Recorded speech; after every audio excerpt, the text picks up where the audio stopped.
Rich Hoffman has been researching the UFO phenomenon for over 55 years. He's previously worked as a defense contractor for over 20 years and has held multiple senior positions with MUFON, the Mutual UFO Network. Rich is co-founder and an executive board member at the Scientific Coalition for UAP Studies, the SCU. As always, we've taken the time to create timestamps and they can be found in the description. I hope you enjoy the episode.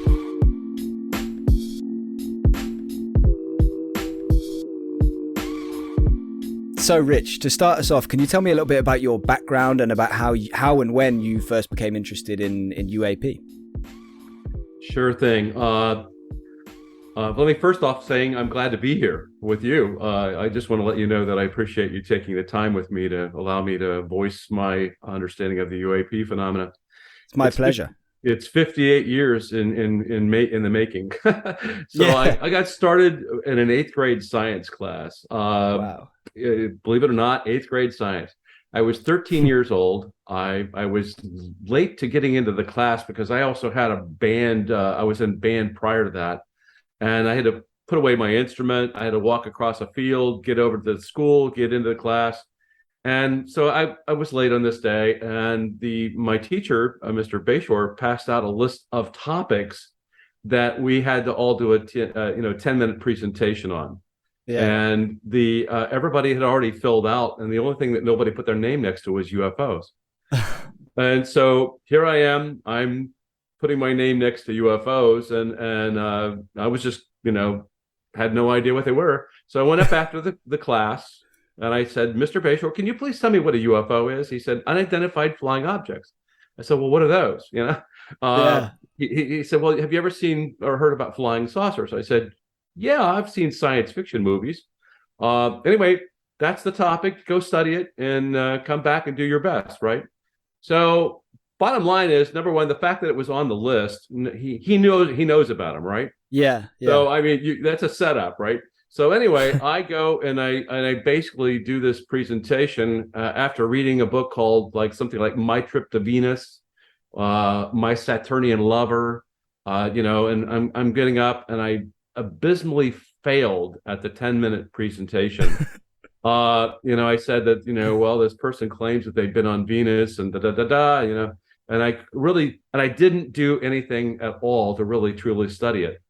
And so here I am giving this wonderful presentation, and after I finished it, he was asking, well, what about jet pursuits? What about the fact that jets see these things? And I said, what book did you read? And anyway, I just bombed it. He gave me kindly, instead of a flunking grade, he gave me a D, which is, in the United States thing, that's next to failing, right? Right. And I go home, pretty distraught about it. I certainly didn't understand all the things he was talking about. And I was like watching Walter Cronkite come on the news, and he was talking about this landing case in Socorro, New Mexico on April 24th, 1964. Yeah. And I was like listening very intently and saying, wow, it sounds like that there's really something to this phenomena, right? The fact that it's on national TV. No less. And so I was curious now. I mean, I was like, I got to check this out. And a couple of days later, I had my aunt was going to a bookstore and invited me along. And I went in and I asked for a book, on a serious book on the subject. And they escorted me over to this one aisle, and it was basically had a book called The Report on Unidentified Flying Objects by the former head of Project Blue Book, Captain Edward E. Ruppelt. And I got it, took it home, started reading, and it was talking about jet pursuits, chasing, and all that stuff. I'm going like, wow, this must have been the book that my teacher was talking about. And I read it from front to back, and then I realized here I am in Dayton, Ohio, and then right up the street from me at Wright-Patterson Air Force Base was Project Blue Book.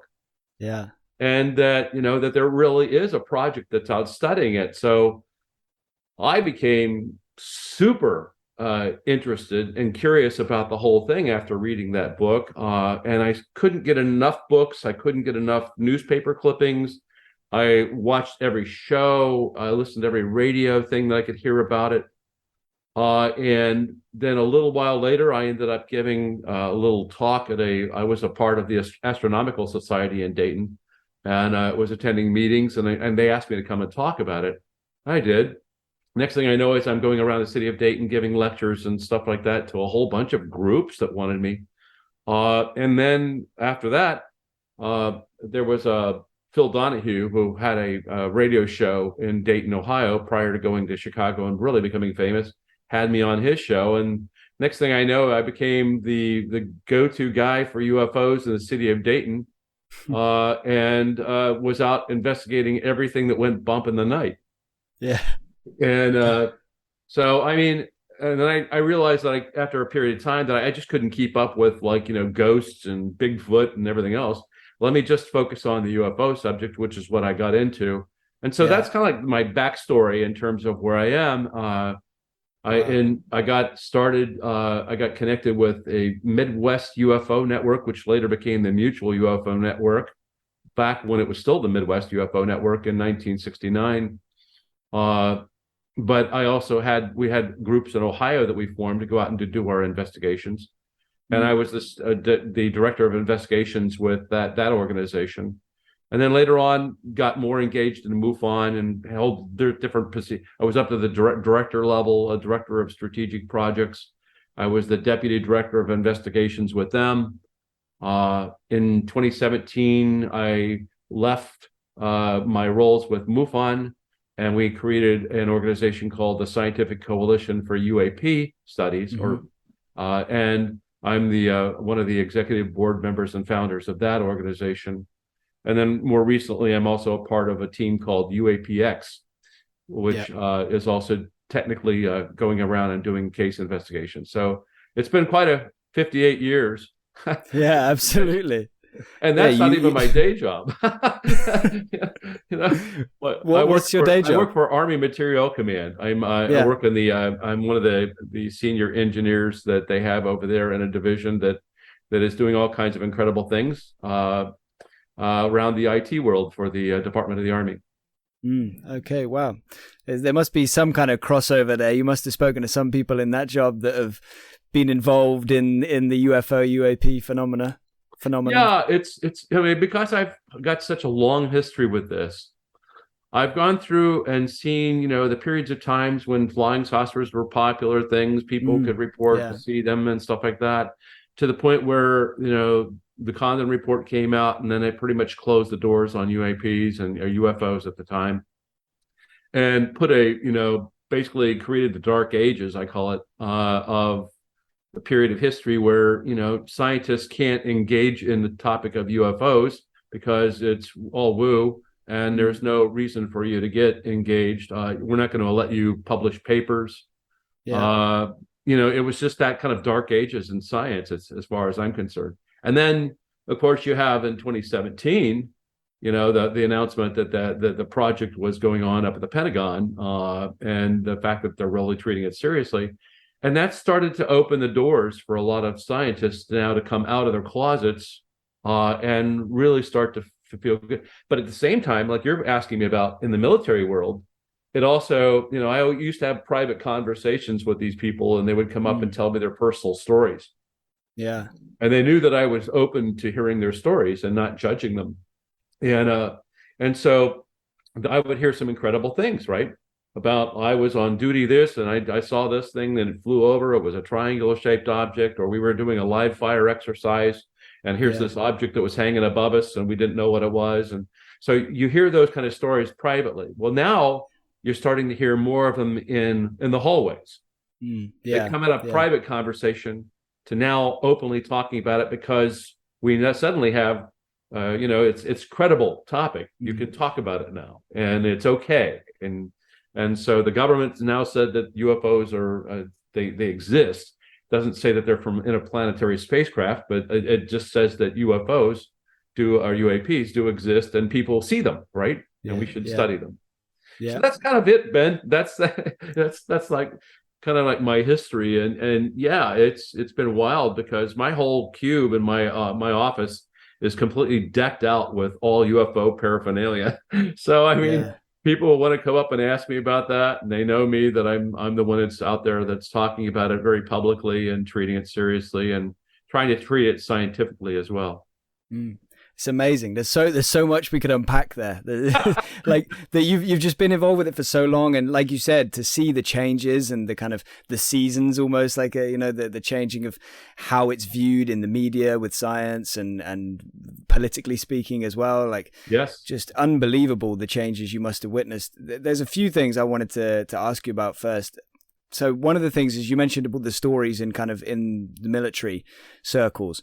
Have you heard stories about UFOs in battlefields, for instance, and seemingly fighting stopping, like weapons not reaching their targets or bullets not reaching their targets, weapons not firing, things like that? Have you heard things along those lines? Oh, sure. I mean, you can even go back to the Blue Book days, and you can find stories that are basically even in Ruppelt's book, where he talks about the fact that we basically shot at them and nothing happened, to the objects. And then if you take a look at even in the case that was in Los Angeles, it's kind of like the battle for Los Angeles, if you would, in 1941, you had an instance where an object was seen coming in, and how many guns were shooting up at it, and nothing apparently seemed to phase it, and they found artillery shells all over the place. So there are numerous cases where the people are describing shooting at them, and it's like it's almost like in an Independence Day, where the bullets just don't go through, or they're absorbed, or whatever, to the object. And so you kind of get that kind of impression that they're either well defended, and why bother shooting at them? In fact, in the early days of the UFO project, you had a situation where they made a policy change. It was called intercept, but don't shoot. And so they stopped shooting at them, and they didn't want to do that anymore. And so it's either likely because that the objects can certainly outmaneuver any kind of bullets that are coming at them in the first place, and there's nothing you can do about it. And in fact, you might end up hitting citizens down below with shells when you're trying to shoot at them, right? So safety concerns as well. But that was a policy change that the military made. What about in terms of, because I think I heard a story where like the two sides, so two kind of nations are fighting, and they're still trying to shoot each other. And this UAP in the vicinity is, again, there's no direct involvement. There's nothing coming from the UAP directly that they're able to say, okay, that's the reason. But their bullets just wouldn't connect with each other, like the people that are the humans trying to shoot at other humans, and that seemingly stopped. Have you heard of things like that too? Oh, sure. I mean, I've heard that story. I've heard a whole bunch of other similar stories. I draw the line. To me, it's like, because because I've heard so many stories, and I've not been able to do anything with a story. It's like very hard to investigate something or look into a story many times. And there are lots of claims out there of doing this. It's very difficult unless you actually have been out investigating it and really ruled out and saw, or you found evidence to indicate that is really beyond a story. And so I've read lots of stories throughout history. There's been all kinds of like strange things during battles, where you have objects that are being seen in the skies or something of that nature, that there seems to be some sort of an interaction between the object, or people are just puzzled about what they're seeing and stop the battle. I mentioned the live fire exercise. There was one in Mississippi where I had a case of two soldiers that were reporting the fact that during that live fire thing, they saw a triangular shaped object that was hanging above them in the sky. And it was silent. It was hanging there. And it was like, what the heck is that? And then just like that, it shoots off. And then activity continues normally after it shoots off, right? The bullets start connecting again or whatever. And you better be paying attention to the fact, not to the object, but to the bullets, absolutely. So anyway, it's that kind of thing. So you hear a lot of that type of thing with military. People are out doing field exercises or something of that nature, and they're looking up and they see something strange in the sky. They don't understand what it is. You got military pilots and commercial pilots that are seeing these things a lot, and they'll either tell you privately or they'll come up with their stories afterward. I talked with one pilot who was attending a lecture I gave at Wright-Patterson Air Force Base in Dayton, Ohio, that he came up and started telling me about the fact that his job was go up and chase the objects and use his camera that was mounted to the front of his aircraft to capture images and film of the objects that he was attempting to chase. And so that was an incredible story that I heard from some of those people. But there's a lot of that it's and then you hear other people tell you the same kind of story about that film being absconded with, and that makes you question, well, where are all these Project Blue Book videos of all these things that were taken, and why is it that the general public hasn't seen that or even gone after trying to get that? They might have tried to do a FOIA on it, but where's all that evidence? Yeah, where is it? It has to be somewhere. Yeah. Let's go back a little bit, because it was 1964, I think, wasn't it, when you said you first kind of got into it, and you mentioned that after you'd done your assignment, the Socorro case with Lonnie Zamora caught your eye on the news or on TV. What do you make of that case, like either at the time but also kind of now looking back at it? Because that one always is interesting to me, because I mean there's a lot going on in it, but one of the things that kind of throws a little bit of confusion on it for me is the fact that there was this blue flame coming out of the UAP as it took off from the ground. I mean, correct me if I'm wrong, but there was this blue flame that came out as it took off. And normally with these UFO and UAP sightings or situations, there's no visible propulsion. So that one always kind of threw me off a little bit. And I know there was something going on with the local university or something, some project. I don't necessarily think that explains it, because I think there were little people seemingly around the craft, and there were burnt foliage. But anyway, it's just a really bizarre case. I do like that case. But yeah, what are your thoughts?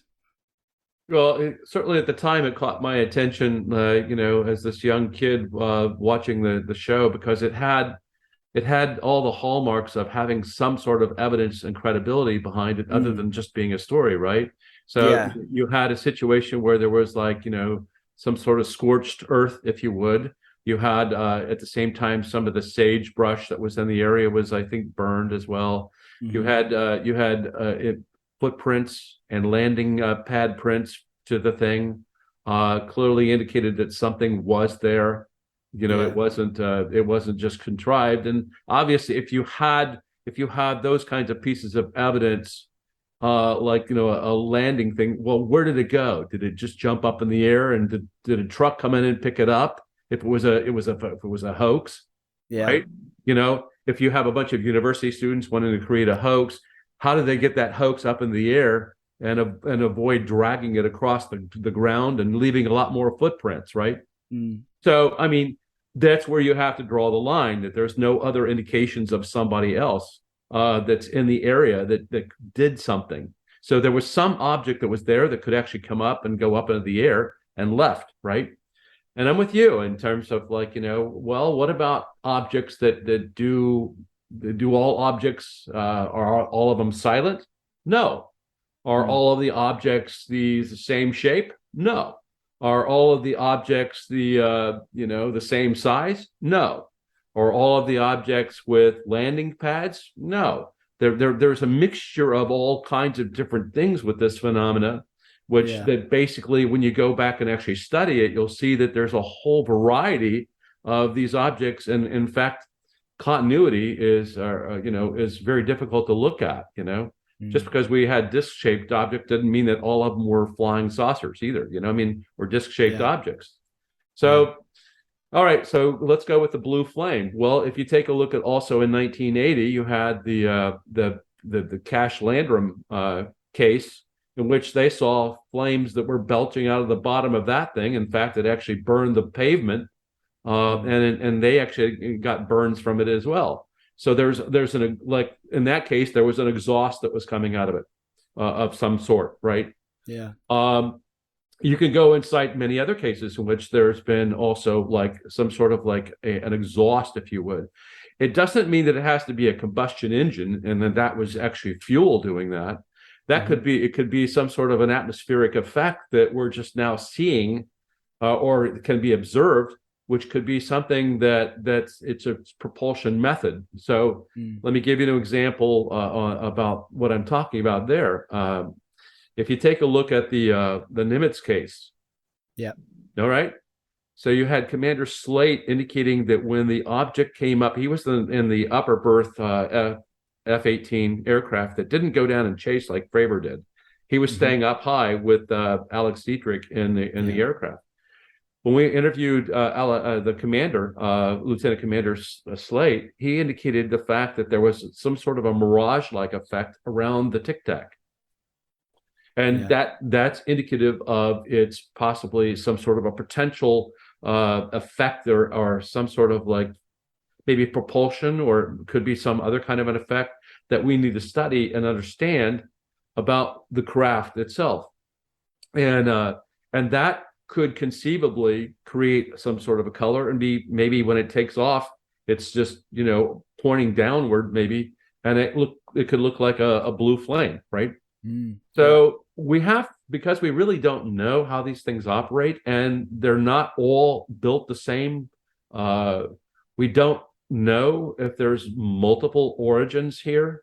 It doesn't mean that they're all from the same place. We're talking about potentially even a hybrid explanation or hypotheses where some could be from elsewhere, some could be from here, some could be interdimensional, some could be also time travel.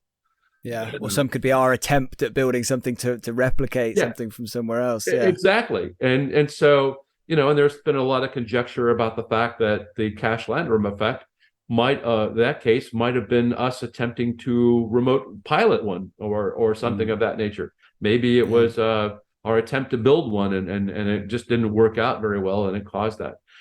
So, you don't know what you don't know, I guess is what I'm trying to say, because there are so many things out there that people construe as being UAP. But I really believe that Lonnie Zamora was truly puzzled, gave his explanation accurately. I think that the other police officer that showed up a little bit after the incident also agrees with Lonnie, and he could see that he was readily upset by the whole thing. And then the fact that you have these indications on the ground and yet you don't have any other indications is something to consider. Yeah. I think that's a fascinating kind of breakdown. And I think one other thing worth saying as well is that, from my understanding, is that Lonnie was a real straight shooter and had a lot of integrity, and everybody that spoke of him spoke very highly of him. I'll point out to you that Major Hector Quintanilla, who was out at Wright-Patterson Air Force Base, Project Blue Book, and was leading that project, that's the one case that really bugged him the most. He was really captured by that case and Lonnie Zamora and the whole thing, and it made him question his beliefs. Yeah, wow. No, I get it. It's a really fascinating case. So then, we're in 1964. So then, going forward from there, like you said, you've been involved with the topic for 58 years. Lots of people would have lost interest, or developed other interests that overtook it, or they would have kind of indulged maybe the stigmatizing of it and the way it was looked upon in, as you said, in scientific circles, in the media. So how was that process for you, and how did it keep you involved and interested for this long? I think I've always been, for me, the driving force, if I take a look at it, is I'm always curious. So curiosity, if, a willingness to explore, a desire to explore things, a desire to go and to keep at it. And it's the curiosity that keeps me going. I was curious about the fact that, that everybody around the planet was reporting these things, right? Yeah. Thought, wow, then are they global in nature? Are they truly not just in the United States? Maybe they just come to the United States. No, they're around the world, and then you'd be hearing about cases like in Papua New Guinea, where you have natives who are with Father Gill who are looking up at the sky and seeing an object that's hanging up there, and they're waving at creatures at the top of it. I'm going like, Yeah. wow, that's curious. I wonder how that works. And you can readily see that it goes beyond watching TV. TV didn't influence the Papua New Guinea tribe. They didn't have it. So I mean, and then, wow, isn't it curious the fact that the peak month for sightings might be up in the northern hemisphere, might be in July, but and you would think, well, maybe it's because we're all outdoors. But then you go and do the statistical analysis, and you find out that the peak month is in the southern hemisphere when they're having winter. Right. And say, well, that's curious. Why is it that it's like the same month that in the two different hemispheres and all that? So, you go back to like trying to figure it out, and it's a big puzzle.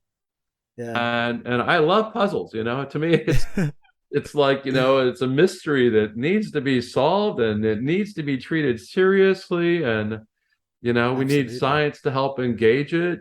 We need equipment to be able to study it properly and go beyond just stories. Yeah. So that's kind of like where I'm at. I'm wanting to be able to, I've always been fascinated about it. There's a lot of like incredible stuff that's going on right now. And now that's got my interest. What's that exactly? I'm sorry? What's the stuff that you're referring to specifically there? Well, I think, for me, let me go back to when I got started doing UFO investigations back when I was in 1964. When I went and did a UFO investigation for a case, I've got I got some colored pencils. I got a piece of paper here. I have a form that I have to have them fill out. I try and draw what you saw, and then I don't even have a tape recorder, because that's prior to even practically having tape recorders. So I can't even, unless you're carrying a reel-to-reel out with you or something like that, and having people, try to talk into it. But my point here is that I had no technology tools available to me. I had a star chart or something of that, which I'd have to go refer. And then when I did a case investigation, I'd have to go sit in a library for days looking for books that I could go to be able to figure something out. So now take that to where we are now. Well, now we've got, everybody's walking around with incredible capability in their pockets. They pull it out, and that smartphone does more than anything that I could ever do, right? Secondly, you have a situation where technology has advanced to the point where it's got incredible capabilities. The fact that we actually saw the objects on the Nimitz case, or even on the East Coast at all, if you look at it, they were changing the equipment out on the aircraft, and it's even more capable. And it's better detecting. And so maybe now technology is advanced to the point where we've got the tools to better detect them than we've ever had before, right? So with that being the case, and the fact that technology is advanced, I'm extremely excited, because now I can do a complete UFO investigation on my phone, right? So let me give you an example of this, Ben. You're saying, you call me up and you're saying I'm looking at an object, right? Yeah. Let's FaceTime. You show me the object in the sky, hold up your camera, right? And I'm looking at it too. In the meantime, I'm over here looking at the star charts that are on my phone that I can look at. I'm looking at aircraft that's flying over your head, and I can look at the satellites above you, right? And I can see directly and so I'm noticing that there's and the weather as well, Well, I can look at the weather, right? So I can look at all these different things while I'm on the phone with you, while you're talking about that object. And I can do Google Earth. I can see exactly where you're standing. And this is from my phone, right?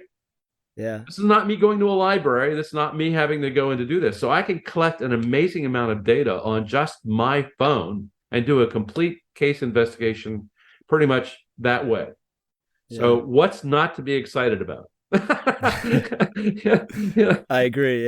No, I agree, absolutely. And for you, it must be even more so, having lived profound. through. I mean, it's what a quantum leap here, Yeah, absolutely. Tell me. Sorry, go on. No, I was going to say, the fact that we can look and detect exoplanets right now, and we can look at the atmosphere and get techno signatures potentially around that, or we can look and see whether it's got an atmosphere, whether it has water, from like millions of light years away, right? Yeah. I mean, that's pretty frigging incredible. Yeah, it is. And like you said, with you mentioned the Nimitz, like having so many different kind of data points with that, having like radar, having camera, having all sorts of things. It's a different age, and hopefully it's just going to really advance this conversation and do more than just have it as a conversation. Hopefully we're going to start to get some answers soon, even if that still feels like a very, intangible thing, because it's very hard to put your finger on this stuff. But well, now, but let's take a look at that. Let's unpack that a little bit. Yeah. Okay, so we know that we're actually doing studies right now on whether or not there's their nuclear intentions and looking at nuclear cases. We find out that they have this worldwide interest in nuclear. Mm-hmm. All right, so let's do a little different scenario. Let's go create what they call a honeypot in the IT world. Yeah. Let's go and put out some nuclear material and have it out there and available, and set the entire perimeter up with multi-sensor kind of cameras and equipment and everything else, and cosmic watches and various other kinds of pieces of equipment, and let's collect all the data when it comes to you. Mm-hmm. Yeah. Right. Let's get smarter about it and go after it. How do we capture that?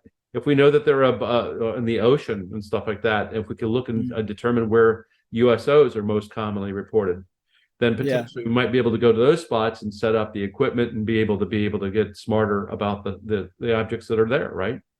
Yeah, absolutely. Kind of, or do it all at once. Put the nuclear materials up at Catalina Island or wherever is the hot spots at that particular moment. Is that something you might be able to do with the SCU? And again, I want to circle back and talk more about that later, the organization. But is that something maybe that you could look to do with that? Well, yes, and we're partnered with UAPX. Of course, yeah. And UAPX did that very precise thing. They went up and set up, for 5 days, they sat around Catalina Island and had equipment on the island or at Laguna Beach, and they also had a remote vehicle that they could send up. So the point was that they were attempting to go after that as a hotspot to see what, if anything, could potentially be there. And right now, SCU and UAPX are going through all of the video evidence from the FLIR cameras, and we're looking at all the objects that have been detected. And so we're right now trying to do that very thing. And doing science, by the way, it takes a lot of time. It's not an overnight thing. People want answers to what did you think about this object that was in the sky? Well, to treat it scientifically, it might take you years.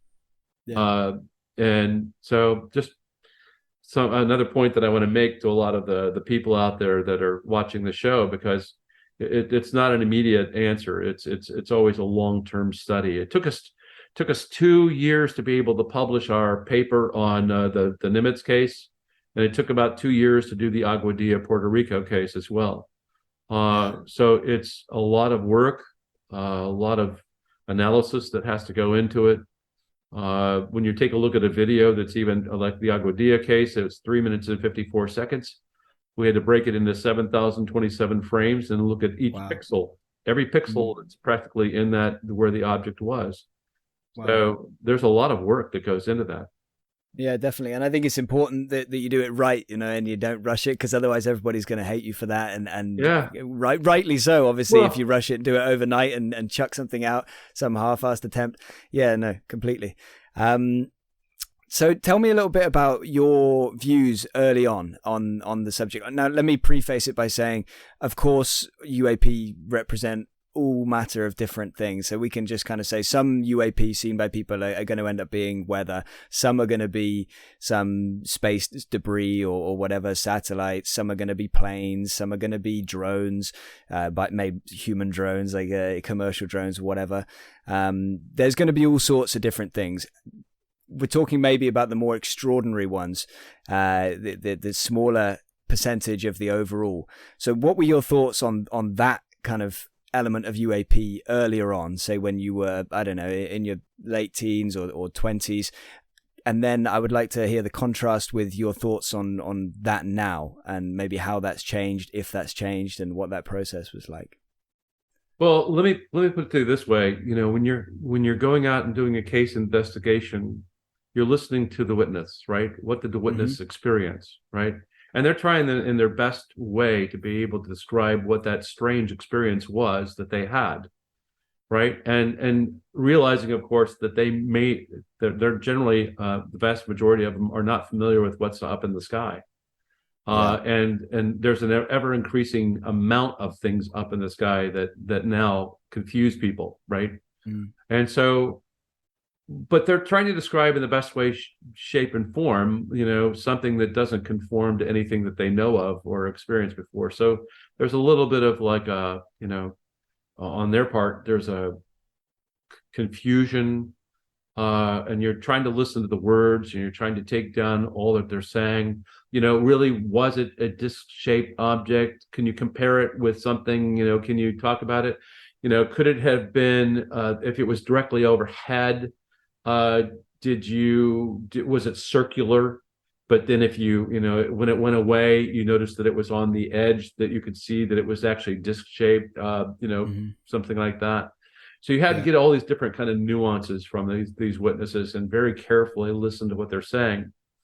And then what the challenge would be that you're now trying to interpret that and have it make any sense.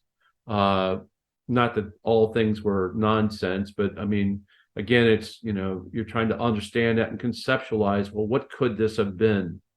And let me give you an example. I had a case where I was actually escorted by a police officer, took me out to a site in Dayton, Ohio. They escorted me out to go look at 30 witnesses who were out watching an object that they were talking about that had various lights on it and, kind of like rotating and everything else. I'm going like, wow, what could that be? And I got out there and I'm thinking, I'm looking at my star charts and various other things. And I'm noticing the fact that the planet Venus happens to be very bright and then the certain part of the sky. And I didn't know what part of the sky it was that they were all going to do it. But they all came out and they were all pointing up to the planet Venus.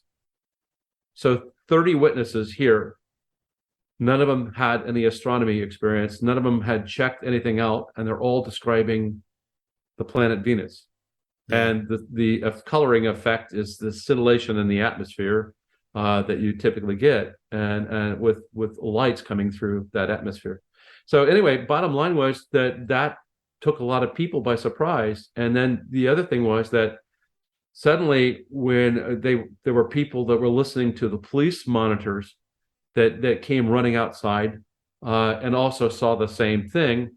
And so suddenly I spent the entire evening looking at the planet Venus from all over the different parts of the city of Dayton. So, and you have people that are just very confused about it. They don't know what they're looking at and are ignorant, if you would, about the skies and what could be up there. And like you pointed out, there's a whole host of things that are up there that they just don't know about. To a lot of people, seeing a drone could be just as mysterious because it can hover. It can stay in one spot. It can shoot off. It can go in different directions. It can go straight up. It can come straight down. And, and then I've got a guy here in Huntsville, Alabama, that basically wants to create UFO reports because he's outfitted his drone with a kind of like an outer shell with rotating lights around the perimeter. Oh, wow. Yeah. So you have people that are out wanting to, create that kind of thing. Yeah.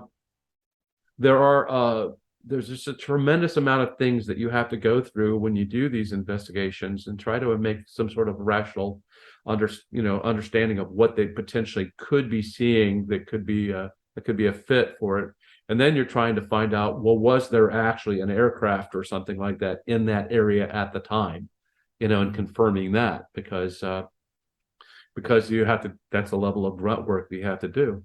But anyway, I'm trying to give you a perspective of the investigative process here, and then also the witnesses themselves. There's some witnesses, for example, you can actually say, well, I have identified it as being, a drone or even the planet Venus, and they will not accept that it's anything other than a UFO. They will not listen to your explanation. And to them, it was a very emotional or whatever, like a very interesting kind of thing. And so they'll be telling their families for the rest of their lives that they saw a UFO, when in fact that they rejected what you told them, that you had done the investigation. And there you go. In addition to that, you've got the challenges in the sense that you could do a case investigation, come up with your conclusion, and say that that's what you believe that it truly is, and you will have skeptics or debunkers that were I'm saying skeptics, but more like debunkers, if you would, who Yeah. who just go out and find any one thing that they can reject, or the whole story, and then do to discredit the entire case that you've done, and they didn't even look at the entire amount of evidence that or all the data points associated with the case. And so they come up and then they write, well, this is what this is. This is what this is. And, so you always have to balance between, how do you deal with the fact, how do you separate out the signal from the noise? How do you separate out the IFOs from the UFOs so you can really focus on what the UFOs do, and focus in and say, well, let's understand that. What do they do? What size are they? What shape are they? How do they maneuver? Because you don't want to compare them with birds that people misidentify, right? Mm-hmm. So what do you believe now that the evidence suggests that, again, the more extraordinary ones are? Like, let's say, like, do you think that all UAP that are made intelligently are made by humans? That's one way of phrasing it. So here's what I tend to have come over my period of like decades and stuff like that. At first, I was like just as much confused by what people were saying and describing back then as I am even now to some extent. You quickly got I used to believe that, well, potentially they're from one source, they're one location, they're all from outer space, or they're all from whatever. And over my time and based upon other pieces of evidence that I've heard, it's difficult to have that, you have multiple hypotheses and you try to like say, well, can I disprove this hypothesis? Mm-hmm. Or can I prove it, that this is where all the objects are coming. And so you have that they're from outer space, you have that they're interdimensional craft, that you have that they might be potentially time travelers, that you might even also look and say, well, they've always been here on the planet. They just have been living down on the ocean or something like that. And you can have all those kinds of different hypotheses that you can come up with. And you say, well, wait a minute, there is evidence or cases that are out there that help to prove that this one is true, and this one, there are certain cases that prove this one's true. And so maybe it's all of them. Maybe all of them are accurate. So I'm more open to the fact that today than what I was before, where I'm seeing that there's potentially more hypotheses that are valid that are coming into play. For example, let's take the abduction, or not the abduction phenomenon, but look at the descriptions of the small grays and various other things. Mm-hmm. And see that they're all bipedal. Well, the only thing on the planet now is us as being bipedal, truly all the time bipedal. You have apes and things like that can stand upright, but they don't typically. They'll also put their hands and their front hands down when they run or something of that nature. So we're full-time bipedal, and we have two eyes, and we got the heads, and so what do you have with the descriptions of grays or occupants or people like the Ariel school? What did they see? They saw something with two eyes. They saw something with a head, a body like us, two arms. So you have to then question whether or not these are potentially us from the future that are coming back through some sort of a time capability and are now here and popping in. And scientists will oftentimes reject that, but that's based upon current science. Yeah. Not future science. And we might find something in 1,000 years from now that unravels that whole thing. But the point is that you have objects that are like that are doing those kinds of things. Then you have the descriptions of other kinds of strange, odd beings and reptilians and you go like, whoa, how do I deal with that? I mean, Yeah. are we the vacation spot for the universe? Yeah.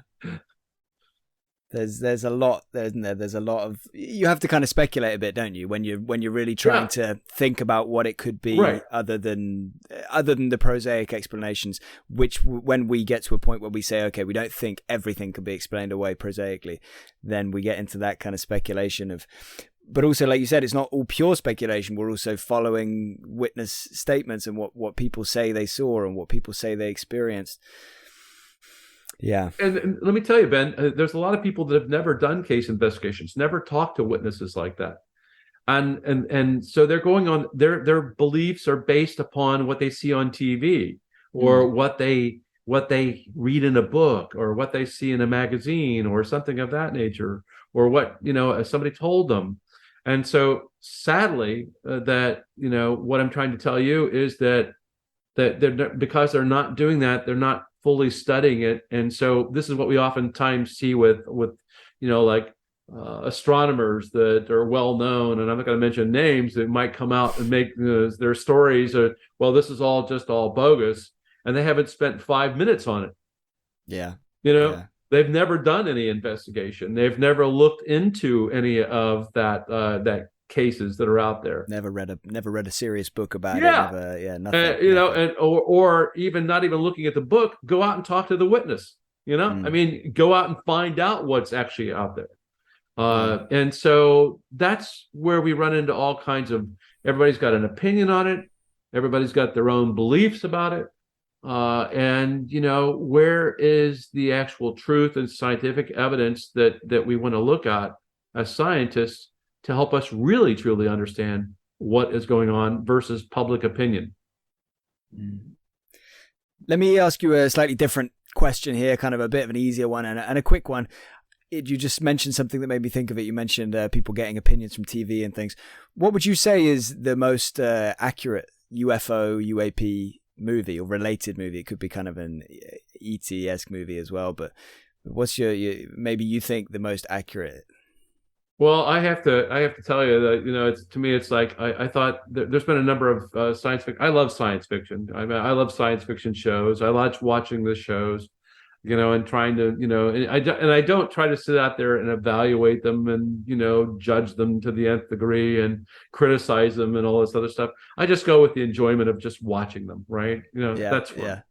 And so you can quickly go look through the whole history of all the different shows. Well, to me, because I did all these case investigations, the closest match to a legitimate kind of like experience and things like that would have been Close Encounters of the Third Kind, right? Yeah. I mean, that those kind of experiences, not the big mothership coming down at the end, but the experience of, like, for example, the mailboxes shaking, or the lights going out in the truck, or the fact that there might have been some sort of some sort of a connection or whatever experience that the individual had connected to the craft. It kind of, it was based around more like the Hynek experience in terms of what he had done. So it was the closest match to that. I think that what I also liked was, if you looked at the what's the one, the strange symbols and stuff like that, they're created by the creatures, and we're trying to understand them. Arrival. I think that's what it was. Arrival. Yeah. But I mean, that was interesting in the context of you've got this strange, unusual kind of like experience of an object that's coming down, and how do you relate to that? And so that was about, how do you create a language? How do you go about communicating with them? But I will point out to you that most of the obviously the cases that we tend to get, especially over with beings, are that they seemingly know everything about us already, and are already talking to us through non-verbal kind of things, but maybe like something like a mental telepathy type of process, where we're actually communicating with them. So language like that is not necessary, but anyway, that was an interesting movie, and in terms of its concept that it was trying to give. Yeah, I thought that was brilliant. I think also I did like Independence Day. Independence Day also gave you the fact that do we really understand whether these things are peaceful or whether they have some sort of intention? Do we know? Can we honestly say that we know what an alien race intention is? Can we honestly say that all craft that might be coming here from, let's say, extraterrestrial sources or something like that, are all going to be friendly? They might want resources. How do we respond to that? Do we have any weapon systems if they were hostile, became hostile at a certain point?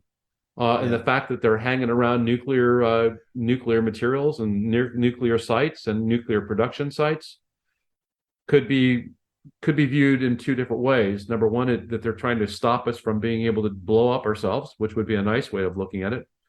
Or they're wanting to know how we produce and what we're doing, and they're wanting to be able to utilize that in some capacity. So we just don't know. I mean, no. I have no way of knowing what an alien race would want to do. And so that when you sit and ponder that, you say, well, maybe we should be very cautious about that. Why are these things hanging around our military in exercises? And what are they doing around our aircraft? They're coming up to close proximity of that. Are they listening to us? Are they like remote sensors and sending signals back to somewhere and monitoring us? For what purpose? Yeah. There could be so many, like we said, it's full on speculation when we get into intent, because there could be so many. It's almost unfathomable from our point of view. It's almost impossible to not anthropomorphize as well. Sure, it's because just, that's we what have humans to do that. That's all we have. That's our only basis, right? Yeah, I mean, we wouldn't be human if we didn't do that. Another thing that I'll tell you, Matt, I get a kick out of this, but people will just the human character. We try to find patterns. We try to have things make sense. Our brains have us do this. That's been happening to us since we were babies, right? And ultimately, they would see you'd see patterns in a crib, or you'd see something dangling, and you didn't know if it was real or not. So you bumped into it. Eventually, you determined, well, it's real. It's there. There's something there, and so. The human mind and looking at humans themselves and how we come about and why we think the way we think and how do we interpret things. It's all very much, trying to make sense of things. And that's what our senses help us to do. And so it's understandable. Yeah. So I think we can probably agree that certain aspects of government and things have kept certain aspects of this phenomenon quiet. Whether, whatever terminology you want to use, whether it's cover up or whether it's, lies or however we want to put it. Do you believe there is a big cover up? Do you believe disclosure will be coming? What do you think that might be? I guess that's the speculation. So we don't have to go there if you don't want. We just kind of did some speculation. But do you think disclosure is imminent? You're somebody that's been involved with this for so long. You've seen kind of false dawns before. You've probably felt before that we're on the edge of getting something here. What's your take? Yeah, I've been disappointed so many times on disclosure. I just, in 58 years, first off, I thought that Blue Book was going to give us the answers. It didn't do that, right? I thought that the Condon study was going to give us the answers. Well, it didn't do that. I expected that, you're always being brought up to date that, there's going to be some great TV show, an expose that's going to give us the answers or something like that. No, that didn't happen. I expected that you would think that after hearing about ATIP that you'd hear answers. Of course, you didn't hear anything about that, right? Because it was a DoD program.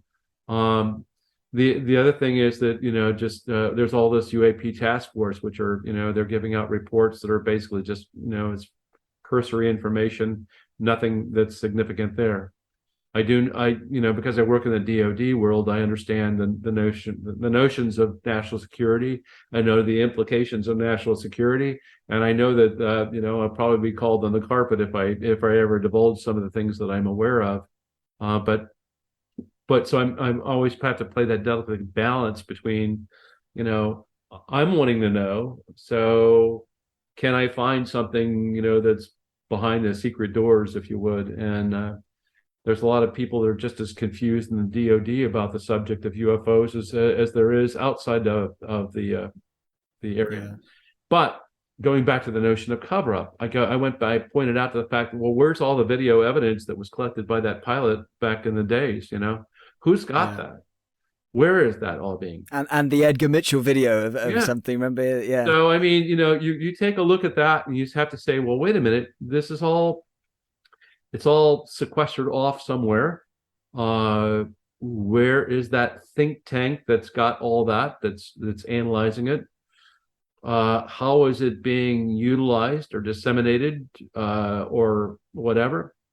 I do know, because I work like here at Huntsville, for example, we have the Missile Space Intelligence Center, MISIC, and I've been to MISIC. MISIC collects debris of missiles and various other kinds of things, and they re-engineer it, break it down, figure out how it was built, how it's worked, what materials were used, what's its strength, its capabilities. And I know that that's what its purpose is. And I also know that a Foreign Technology Division up in Dayton, Ohio, did that back in the early days, where it received materials and it would go and analyze the materials and see how it could be utilized, if they could figure that out. And number one, to presume that we could have a material and expect that we understand how it works on an alien craft that's like 1,000 years ahead of us is a little bit ridiculous, because it'd be like me giving a cell phone to somebody back in prehistoric times and saying, well, here you go, here's one of these things, figure it out.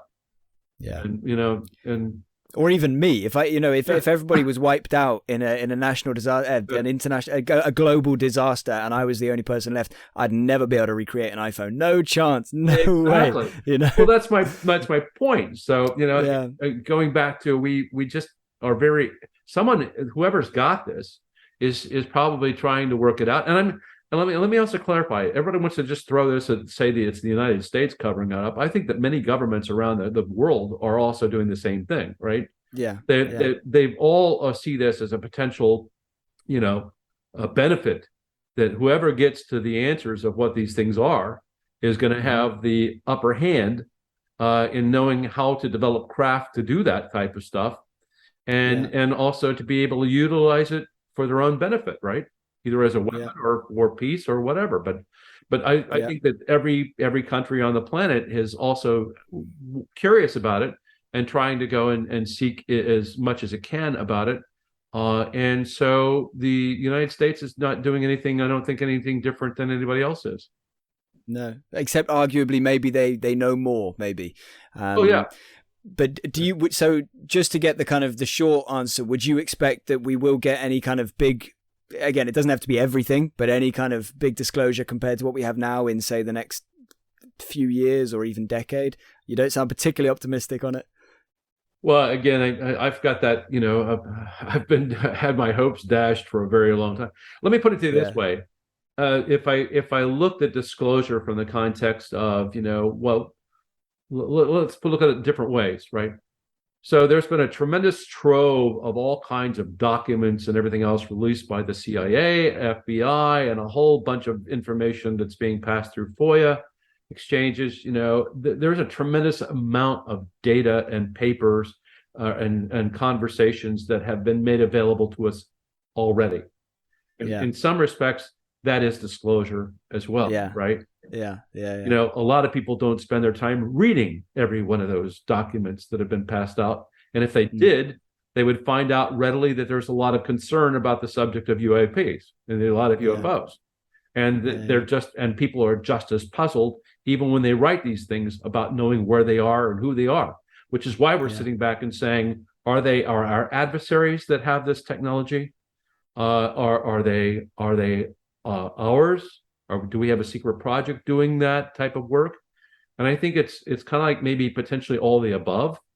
And I'm just saying that we probably have classified projects that are out there in which there's been information provided to them to go and see if they can re-engineer it or figure it out or utilize that technology in some way, shape, or form, or that understanding. So it's probably already in use. I will point out to you that there are crash retrieval programs. There's crashes that have been reported around the globe that probably everybody's got some sort of like, a piece or a part of that technology. And not saying that they necessarily have built the craft, or maybe but they're utilizing some parts or pieces of it that they can figure out and utilizing for their benefit. And that could be helping an adversary out as well. So when we say that this object could be, it look like a drone, we're calling it a drone, but yet it has advanced capabilities, much like a UAP does. It could be that they've used in some other countries, some aspect of that technology to benefit a drone. Yeah. So you have to always be mindful in the defense industry and saying that, who is it really that is there? And are they using some sort of advanced thing that they got from a crash that they've been able to figure out? We don't know, right? Yeah.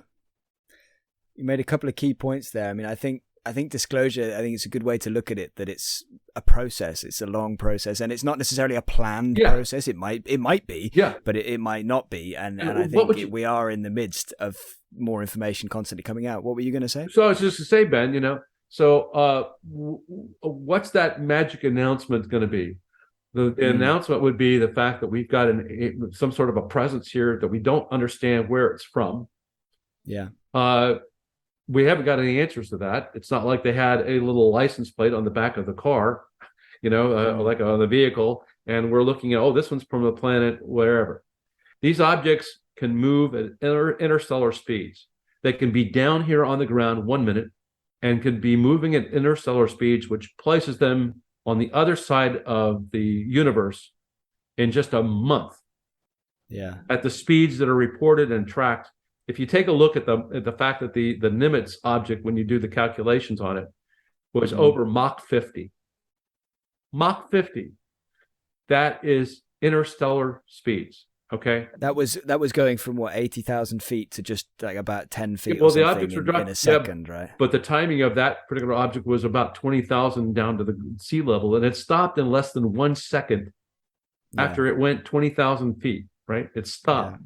It didn't fall apart. It didn't disintegrate. It didn't create a sonic boom. It didn't have any kinetic energy that was transferred into knocking ships out and making them dead in the water. There was nothing like that.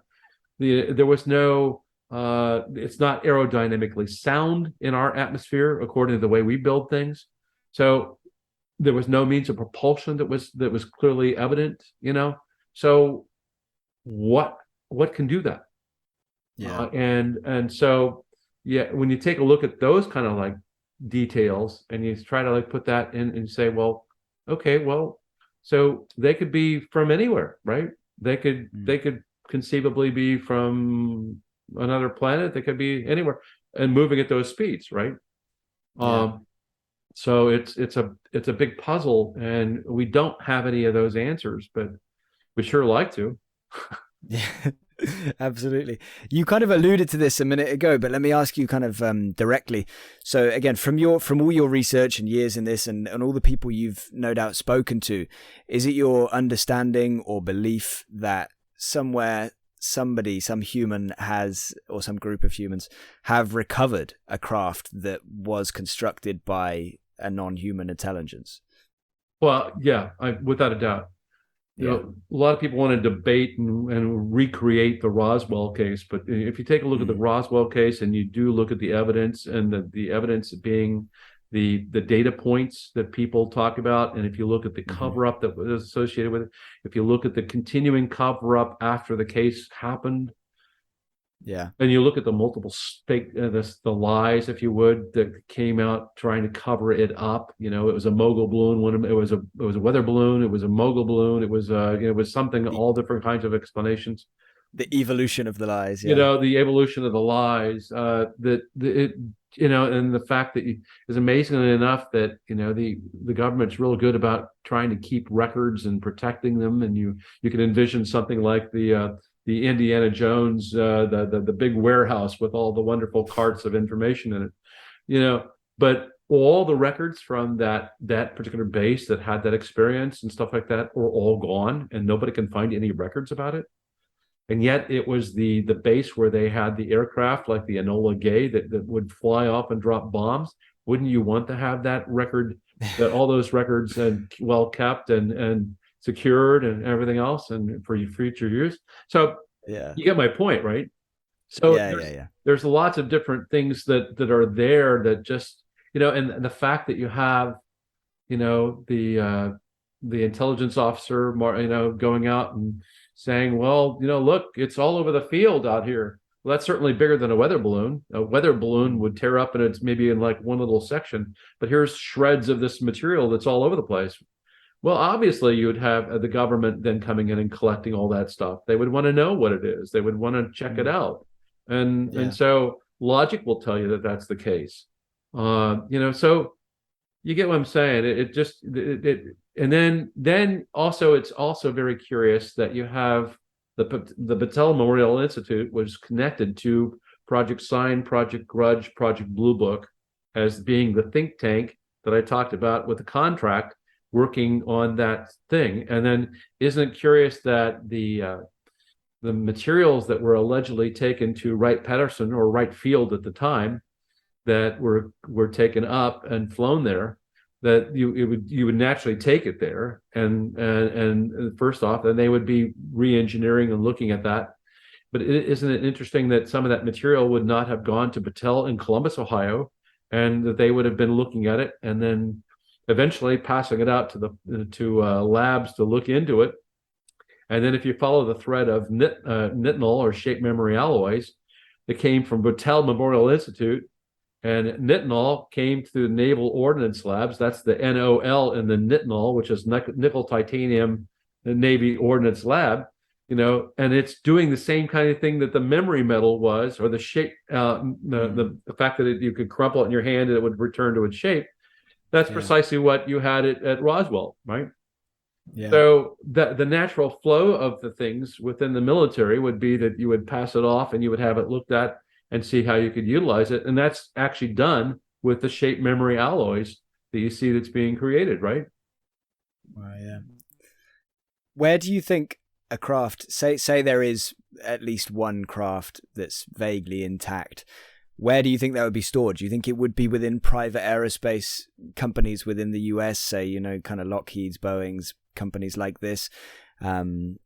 And it brings to mind as well as something I just kind of popped into my head about Independence Day you mentioned earlier. I love one of the things the president in that says, or no, not the president, it's one of the chief's advisors. He talks about plausible deniability. That always stuck with me as a child, even when I had no concept of this whole thing. And that's probably very present these days too in government, I expect, that concept. A lot of the people, when they say we don't know anything, they're telling absolute truth. They don't know anything because they're not told. But anyway, so you believe that they'd probably be held there. The logic here would be, because I am a defense contractor, I work with a company called Chugach, which is an Alaskan-owned company, but I'm a defense contractor, right? So I work with the government. I work in support of Army Material Command. So I'm there at the behest of trying to do good as a contractor. Well, contractors have the capability of being able to do things like have materials and do all kinds of things that are given to them to study and to help utilize and develop something, but they're not subject to the FOIAs either.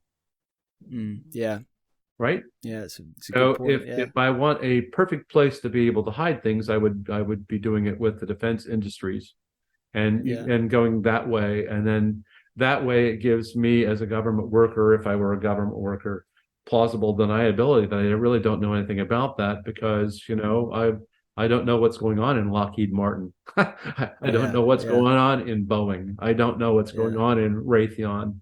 So, you have that complete ability to be able to shield it and protect it from disclosures, prying eyes that you don't want. And it keeps me as a government worker clean. So that's precisely what would happen. Yeah. Which case would you say is either most compelling or most suggestive of a non-human intelligence? Because I know there's lots of cases that have. Well, they're compelling in their own way. They're compelling of something, but is there a case to you that stands out as something? Wow, that something non-human, and non-prosaic, not weather, not a new type of weather, not a new type of cloud, something like that. Well, let me tell you, like, to me, the Nimitz case is one of those the most profound case I think on record, because we have multicentral thing, we have eyeballs on it, and we've also got indications that the objects actually knew in advance what our capabilities were, also knew in advance of where we were going to go and what we were doing. Yeah. It's almost like it's like a precognitive intelligence or something like that that understands us completely. You have to look at the fact that if the phenomena has been around for as long as it has, and if you want to go with written records, they've been on the planet throughout our entire history, right? They clearly understand humans. They've already figured us out. They know everything. They can speak every language on the planet. If you see a gray over in Russian, they're not speaking English. They were speaking Russian, right? In their heads, right? So they completely have and would have assessed every aspect of our culture and would understand all of our communication systems. They would know how we're going to progress. They know what our capabilities are, what our weaknesses are. And so ultimately, they would be just there, pretty much observing. It would be a surveillance kind of a mission. But a surveillance mission, like, for example, in the tic-tac shaped object, where you've got the object that's roughly about maybe 13 feet high and about 40 some odd feet wide. You've got an object where, is it piloted, or is it like a drone? But does it have more capabilities than a drone in terms of interpreting what its environment is and what that individual or the other plane's doing?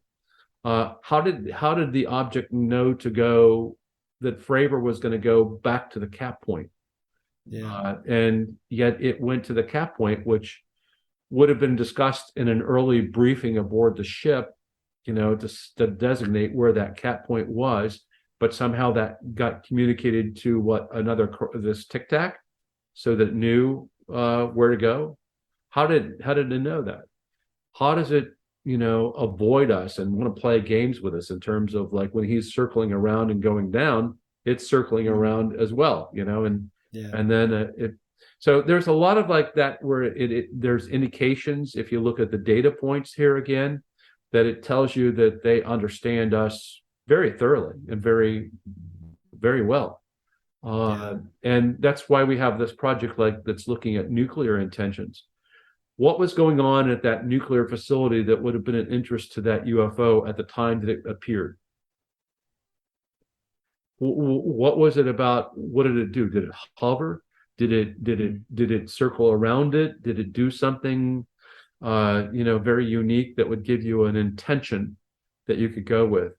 And so we're trying to like study that kind of like level of detail and trying to determine, what was why was that place, that time significant for them to experience it. Yeah. So how does it know that we're going to do this atomic detonation to appear over the detonation site? Yeah.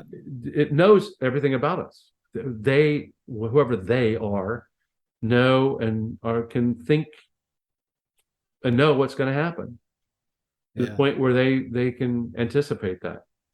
And so that's kind of like what keeps coming up, where you question, well, how do they do that? And are they really us? Or are they have they played some role in us over the period of history? Some question whether they're doing some sort of like hybridization on the if you look at abduction reports and stuff like that. Mm-hmm.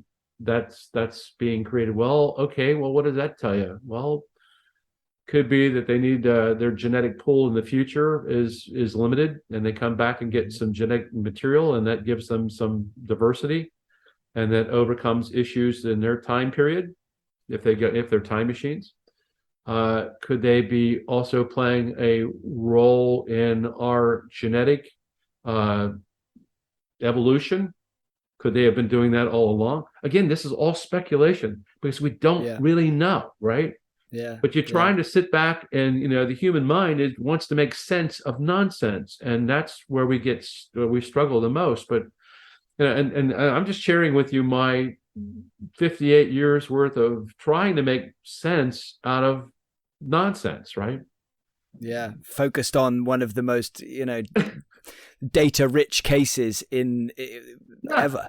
Which and you're so right to highlight that point of the fact, like seemingly, like you said, precognition or what have you, where they not enough maybe is made of that. Like how did this, whatever, and people that tried to dismiss that case, obviously they never talk about that bit, they just talk about the video or whatever, but that is really hard to wrap your head around. Like how did they know that? And yeah, there's so much in that case that's really hard to work out. But you alluded to there that, again, you said kind of whatever they or whoever they are, and we've established that maybe there's more than one they. Like, there's so many ifs and maybes here. But assuming there is something here that's not us, you think they've probably been here a very long time. That's fair to say, yeah.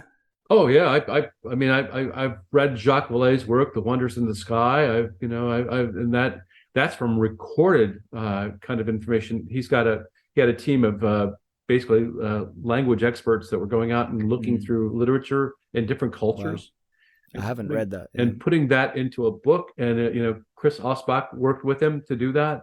They put out this great work where it basically is collecting all of those kind of like incidents that look like, smell like, that might be alien, or not alien, but I mean, some sort of like potential alien or whatever like that. Yeah. Craft in the skies that people were seeing. And so they've done a great job with that. They've got, you're going back to your battles, the observations of things during a battle. That's in the book. So they've been around for a very, very long time, whoever they are, again, going back to that. I think that, quite frankly, I think that the oceans are being used to their advantage. Yeah. Whether they have a base there or not, I don't know. But I mean, the oceans, they seemingly are transmedium. They can go into space, they can go into water, they can go into the air, and they move with the same efficiency. I don't think all the craft are piloted. I think a lot of them are just like drones or intelligence gathering kind of like things. And they're doing very much like we would do if we went to another planet, found life, and didn't want to interrupt that life, but just we wanted to observe it, monitor it, and stay hidden and not engage it, and do all those things that you talk about in Star Trek, where you don't, the prime directive, and you don't want to impact the culture and that type of thing. So you study it, right? Study it, tag a couple of them, keep track on it, research their offspring, and see all of that kind of stuff. You made me think of something interesting there as well. Like, these days, we talked about it earlier, we've got major benefits in terms of the data we can have now and how we can research these cases.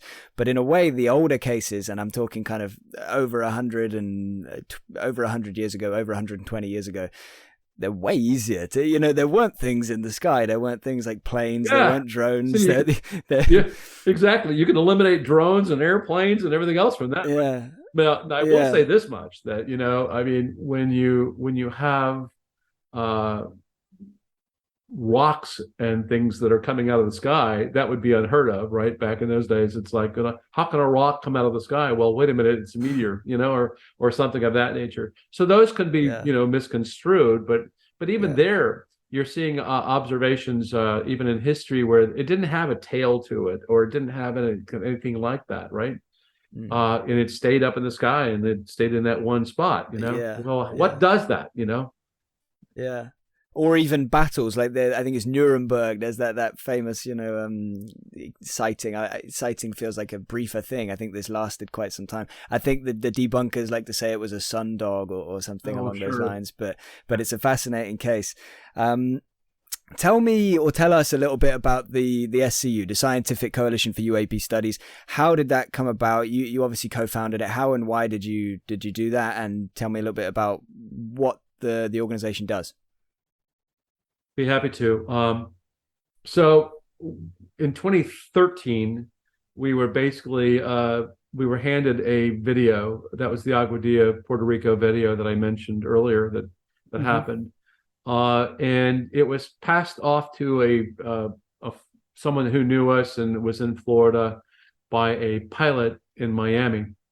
And that individual then passed it over to Morgan Bell, who is the state director for Florida with MUFON.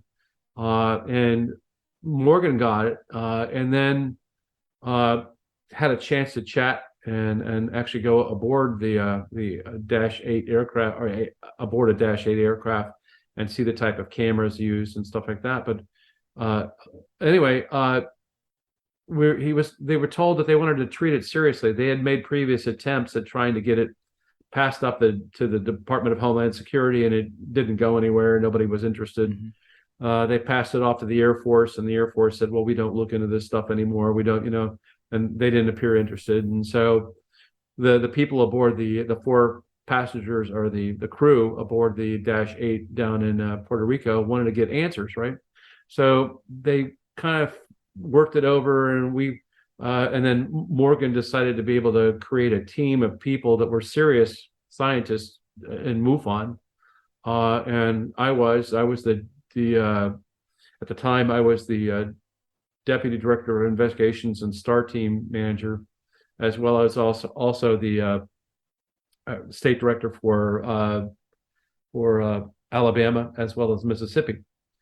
And so we also had Robert Powell, who was the director of research for MUFON in Texas. And we had Larry Cates, who was in Georgia, who was a mathematician. We also had a nuclear physicist that helped us out as well.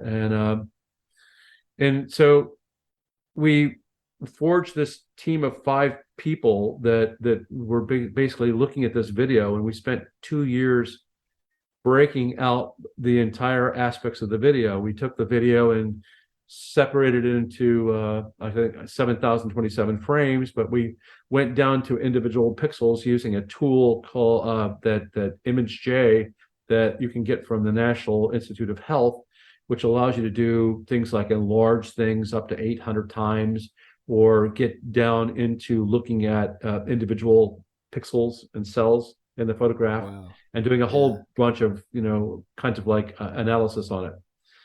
So we spent 2 years breaking down the video. We ended up looking at and identifying the fact that there was actually radar. We put in FOIA requests for radar data from the FAA. We actually got the type of an aircraft that it was. We found out, and we confirmed that it was a military aircraft, and that transponder was matching that. In addition to that, we found that there were about 50 hits of an object that was out along the coast before that object came in and did its incredible maneuvers and split into two.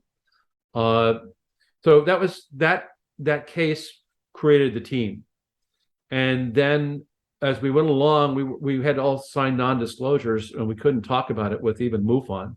I'll let them know that we were doing it, which they didn't later on when they found out, they weren't too happy about. But anyway, we put our report together, published our report, made it available for everybody to go and look at on our website. We also went to Japan in France and had them look at our findings, and their team over there confirmed that, almost like a peer review, but not quite. But they said that they agreed with the things that we brought up, and they appreciated that review. So we felt pretty good about overall. And then after we published it, there were a lot of people that said, "Wow, this is incredible. You need to do more of this." And we were being encouraged to do more of that, right?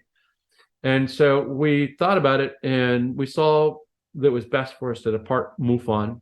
MUFON was going off into the woo and conspiracy theory kind of stuff, and we, secret spaceship programs and all this other stuff like that, we didn't get into, and science doesn't embrace that either, that conspiracy kind of stuff. So a lot of the scientists in MUFON decided that they were going to leave, and that's unfortunate, by the way, because I think that MUFON does a good job in collecting information and data, but they have problems. And anyway, I don't want to criticize them at all, but bottom line was we made a decision to leave and create our own organization. And so 2017, we actually created our own organization.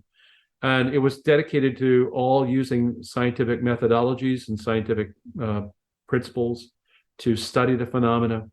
And any evidence would be looked at by us. And then we gradually, by that 2017, the end of 2017, after we had formed, they had the announcement with the fact that there was this program up on the Pentagon, right?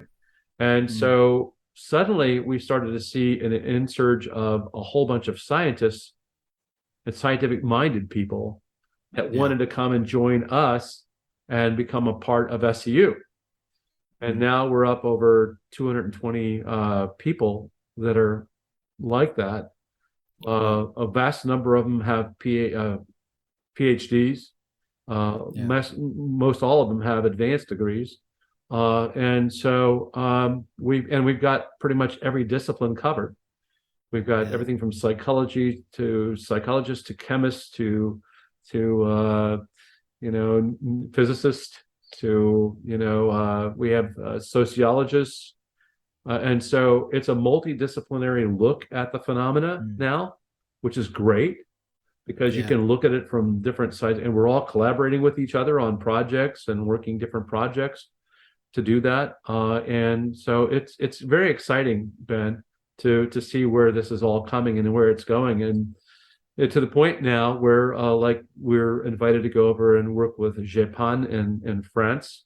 There's a meeting that Robert Powell will be going at and attending.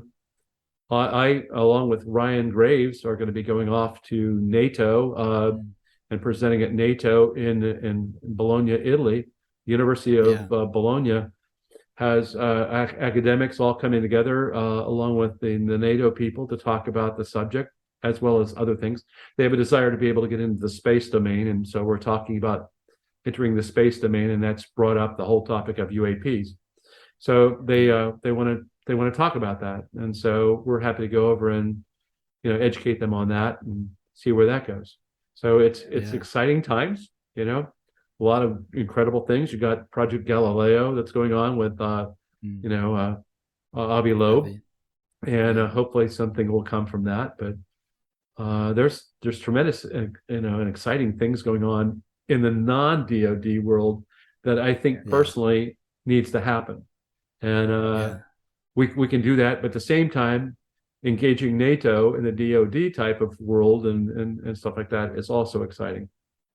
Yeah, it is exciting. And like you said, it needs to happen because you mentioned a couple of things that are really important about how the SCU works that is not how the government works, or at least how it seems to work. And that would be like the interdisciplinary way of looking at it and the collaboration between multiple, different fields of study. It's so important. And I can't wait to see what continues to happen with the SCU. I'll leave all the links for people to find out more about it in the description and everything like that. Just scroll down to find out a bit more about that. Another organization that I just wanted to mention is NARCAP, the National Aviation Reporting Center on Anomalous Phenomena. I think you're a member, or at least you were a member of that. You still are? Well, no, I'm not a part of NARCAP, but I mean, okay. But let me point out to you, NARCAP is a partner with SCU. So okay, cool. We have a partnership. Cool. So we have a lot of the Center for UFO Studies is a partner of ours. UAPX is a partner of ours. And so we're all collectively coming together to be able to share and see if we can't work together and to help get out the actual scientific evidence that supports the fact that these things are legitimately out there, That's brilliant, because you're so much stronger together than individuals. Yeah, and our name is a coalition, so we're a coalition, all working together to be able to give answers and get that scientific advancement that we all want, in terms of answers, right? Yeah, desperately. The last question I'll ask you kind of directly about UAP before we move on to some other topics is about NARCAP, actually. It's just more about how much of a threat are UAP to aviation safety? Well, I think, anything that, let me give you an example of that. In 2013, just about the same time that the Aguadilla case was going on in Puerto Rico, I had a case that I was working of a pilot in Mississippi who was flying in his small Cessna aircraft, and he was about, roughly, he was about 250 miles an hour, and he's flying, a little bit over 1,000 to 2,000 feet in altitude. And as he's flying along, it was a nice day and everything else. He was up near kind of like where Stennis is located, where we're building all of our NASA rockets and stuff like that. But as he was flying along and he was heading to northbound on that, he happened to look over and he caught a glimpse of a 4-foot in diameter, disc-shaped silver object underneath his Cessna wing. Oh, wow. Okay. Now, yeah. I mean, that's pretty doggone close, right? And he's looking and he's noticing the fact that it's trailing with him, and he's like, well, I mean, first off, he's taking his focus off the wheel, if you would, and he's now looking at the object and it's trailing along with him for a bit, and suddenly it just kind of like just drops back, and I guess it's gone, right? And, he was pretty shaken by that. Number one, he's not expecting that something is going to be underneath his wing. And, and what could it have done? Or could he have made a turn into it, and or something of that nature, right? Yeah. So, I mean, that's pretty scary, right? So he goes up and eventually gets in a place where he could actually do a turnaround and loop back and come back toward the where that position was. And he doesn't see it any longer. And we're thinking, okay, well, that's the end of the story, right? But we filed a FOIA request and got the FAA radar data for 6 different sites. Yeah. And sure enough, on one we had in Alabama, there was an FAA site that actually picked up him. We have him being picked up on a radar. We had his track of where he was. And we have that one picking up this target of this object that's near the aircraft that's now dropping back, and it's now going, it went from, if you think about it, it was trailing along with the aircraft at 250 miles an hour. It trailed back and suddenly it was making 120-degree turns at 35 miles an hour. Yeah. Now, nothing will stay up in the air at 35 miles an hour. It'll fall out of the sky, right? Yeah. So here it is. It's going extremely slow, and it's moving off and away from where he was, and then goes off towards this town, and it's being picked up on this radar. And we're going like, okay, well, there's sensory evidence that's backing his story, and we've got his flight, actually being tracked as well. And you're going like, you can actually watch the maneuvers of the radar at these incredibly slow speeds, making all these incredible like slight turns and moving off. And so, and you can mention countless instances of like, for example, objects that are in the skies with aircraft up there that they're within close range and close proximity to each other. And then there's even been cases where the object may have appeared to attach itself to the actual aircraft.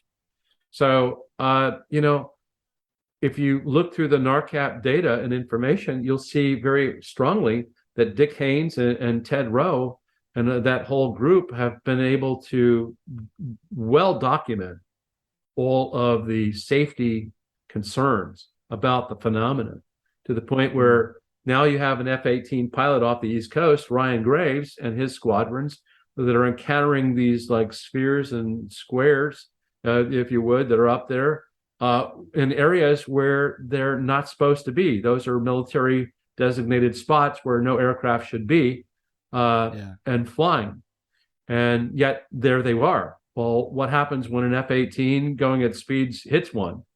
We don't know, I mean, we've not had that yet, thank God. But, when you're flying aircraft and you're trying to dodge something, you might hit another aircraft, that's also trying to do the same thing. So, I mean, flight safety should be a major concern. Yeah. And now you also have these, I'm working on a project. I'm the spectrum manager at Army Material Command, and I'm working with a program that's going on where we're installing drone killing devices at all of our DoD facilities. And I say drone killers, meaning, yeah, we're gonna knock them out of the skies.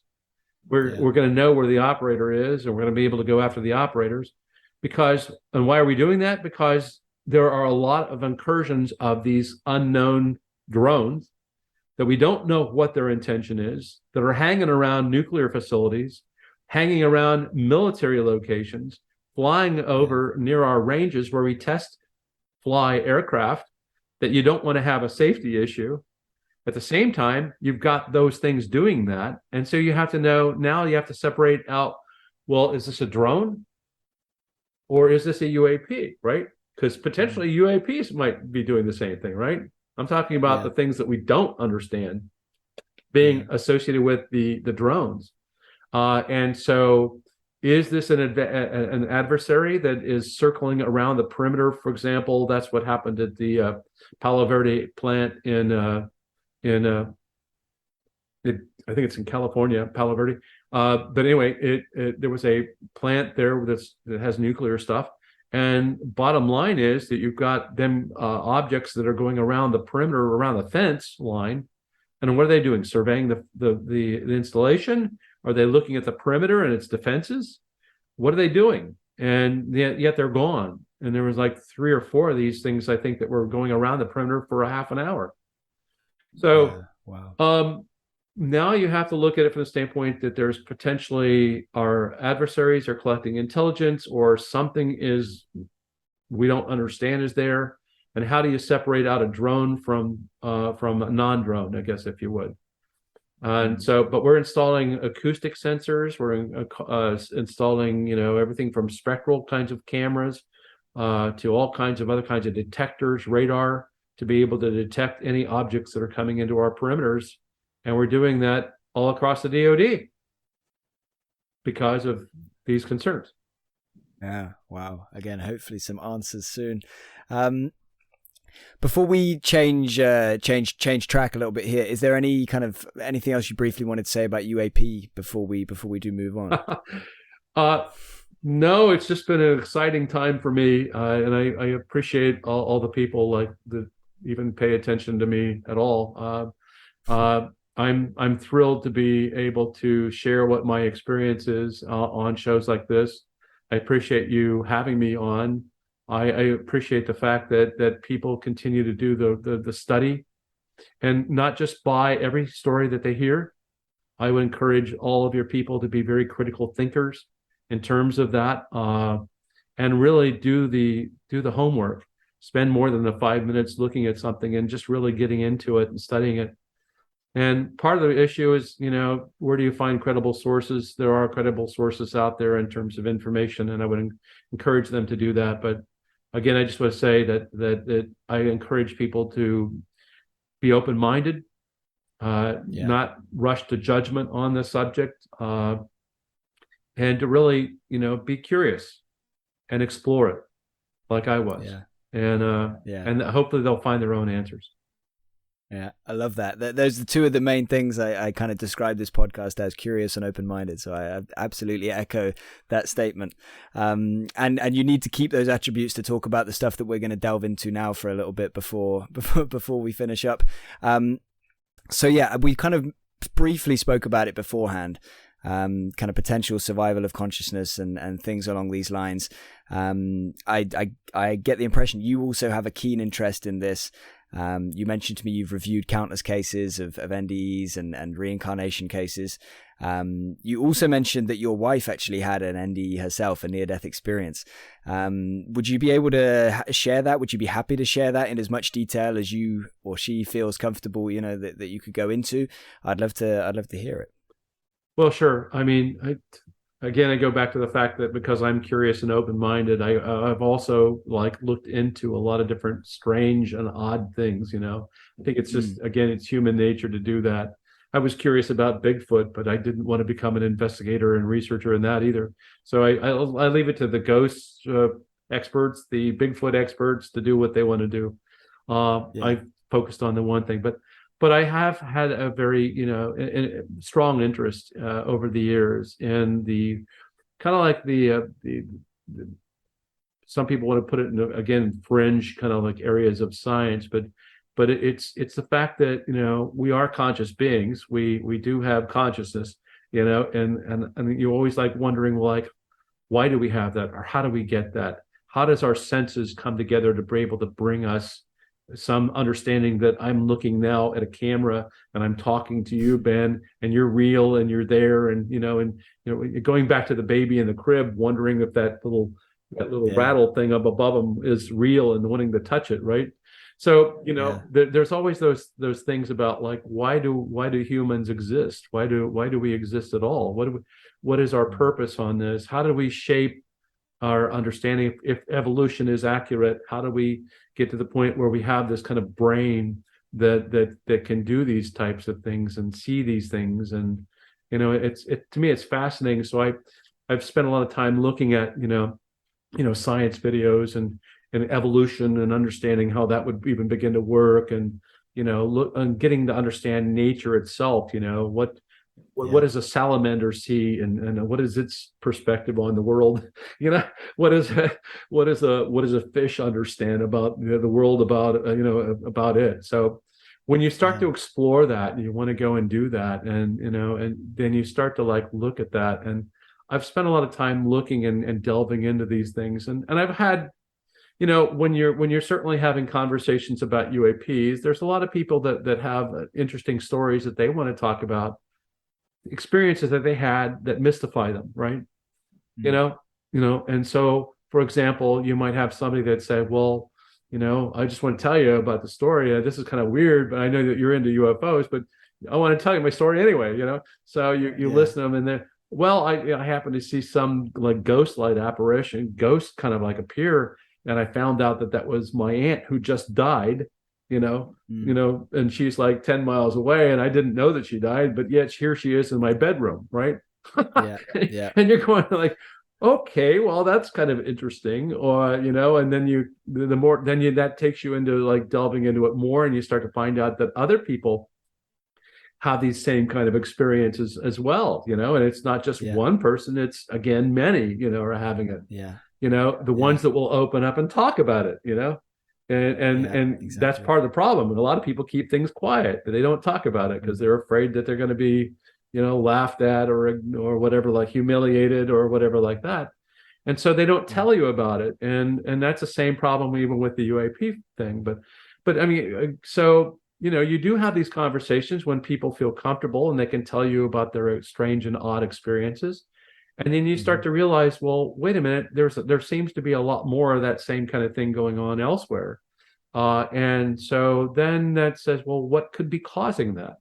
Why would that be the case? And so you then take it to the next level. You start to read more and more books about it, or you start to find out that, you know, that there is these weird experiences, like, you know, individuals that are talking about the fact that they had previous lives.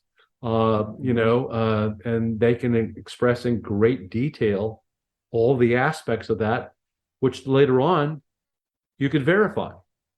Yeah. You know, it's almost like, well, again, going back to being science-minded, you know, if you can have some verification of somebody's story, then that gives a little bit more credence to the fact that it's probably legit, you know. You may not be able to explain how it worked or whatever it was, but you need to focus on the fact that it did happen and people had that experience, and that there is some sort of veracity to it that's being shared. So, but you hear over and over from people telling you their stories, a lot of similarities, much like in the case of UAPs, where people are describing similar things in terms of abduction experiences or something of that nature, or they describe objects the same way. So again, you're seeing these kind of patterns where people are seeing something, they're trying to tell you what they experienced, and there seems to be some sort of like, you know, consistency to that story. You know, like, you know, people that claim to have near-death experiences saying that they see a brilliant light ahead, or they're going through a tunnel. Or they experience amazing peace, you know, and calmness, and like, you know, and they come back like highly transformed, like they have a mission to do and they need to share their story because they were told to go and to do that, or something of that nature. And, or the fact that you have these people that are hit by cars and things like that end up saying that I'm looking down from above at my body on the ground. And, that's an amazing consistency. Yeah. And so I've always been curious about that. And is that an aspect of our consciousness that we don't understand? Are we really conscious beings? Or are we I put it to you this way. There was a book that was written by that I can't remember who it was now, but anyway, the expression was that we are basically spirits having a human experience, right? Yeah, not humans having a spiritual experience, but spiritual beings having a human experience. When I look at you, I'm looking at your spacesuit for your soul, right? So, so it's kind of like your spacesuit. So that tells you right there that it doesn't matter what color of skin you have, what kind of shape you have, whether you're big, large, small, or anything like that. What it says is that that's just your spacesuit that you got on, and the real you is on the inside, somewhere. Yeah. And so when you start to do that, and you start to look at and be open-minded like that, and looking at it in that context, then there's something pretty miraculous in each one of us to be able to have that kind of experience brought into a collective whole that we know, and we can sense time, we can sense space, we can sense all these different things around us, and to interpret that in our reality that we then can manage and walk around in and maneuver in and do things in, and yet we can all have these incredible experiences that might be outside of our body, that we just, our soul picks up, or our spirit, whatever you want to call it, that picks up, and it's having a different experience than maybe our body. And so when you look at that death on that happens in a hospital room or something like that, and that spirit's now going off and having a journey, it's separated itself, if you would, from the physical body, and it's coming back and having that experience and reporting back, and space and time just goes out of existence, and so now where are you? And so you come back in, and you're again, the human factor is to try to make sense and out of what you experienced, and so you put it in a context or a language to be able to share that, which quite often is like the UFO experience. It's awkward for me to try to describe what I had, where I went, what I did, in any kind of thing that makes sense to you. But it was, it's just like a lot of people that have the near-death experience will also experience, like, they might be out in a field or something, and they see colors that they can't even begin to possibly describe. It's not like any colors that you can see with your human eyes, right? But they see it. Or they might hear plant life that are actually talking, or something of that nature, or like somehow that's communicating with them. But I guess what I'm trying to say is that there's a whole other thing that we just don't understand at all about being conscious beings in this universe, and we don't have the tools to effectively investigate it scientifically. That hope someday that we can, but I don't know that will ever happen. And so it'll always be one of those incredible mysteries about us that we'd love to learn about, and yet it's difficult to do. Yeah, that's really well put. It is a massive part of who we are that we might never completely understand, or at least until we kind of pass over and end our earthly life. But there's a lot there. We might never have the tools scientifically to find out exactly what's going on, but I do think there's more and more coming into science all the time. There's more scientists opening up to these ways of thinking and to looking, because there is a lot of data in these topics as well. There's a lot of data around NDEs. There's reincarnation, like you said. Like the University of Virginia, they've got the Division of Perceptual Studies, and they have lots of very intelligent people who they study all of these different things. Exactly. There's over 2,500 verified cases of reincarnation with the children with past life memories. And the debunker will often say, like, when we die, we die. I don't remember before I was born, so why would there? I don't remember when I was 5. I don't remember when I was 3. It doesn't mean I was never 3, right? I don't remember being born, but I can be pretty certain I was born. So I don't think those arguments hold any water. No, they don't. They don't. And so, the question is always that even in physical science, when you talk about the fact that energy is just transformed or can't be destroyed, if you would. So if you're composed of energy and stuff like that, and you die, your body stops and stuff like that. Where did that energy go? It's transformed. Where did it go? I mean, so again, going back to the fact that we should be able to see some sort of release of that energy that you have, and we're also stuck with the fact that we have a visible range that's only from here to here on the spectrum, when there are things that are beyond the spectrum that we can't see, and the spectrum is like infinite. It goes off in either direction. And so we just don't see those and observe those. And so I could be looking at you and you're holistically different in the infrared than you are in the ultraviolet range. And then what about these other ranges of you? And so we just don't know enough yet, and we need to study that and get the tools. And thank God the technology is advancing where you can actually start to do that. But I think it's pretty miraculous.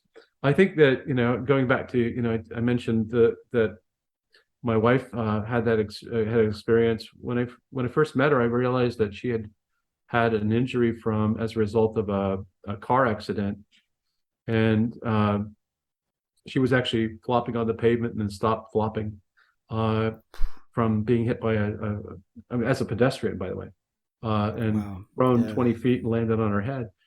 But she had multiple experiences that she shared with me of, being above, looking down and seeing that, feeling an immeasurable peace and calmness like that. And then even had it later on when she was in the hospital recovering, where she must have had that near-death experience again, because now she's moved to a different planet.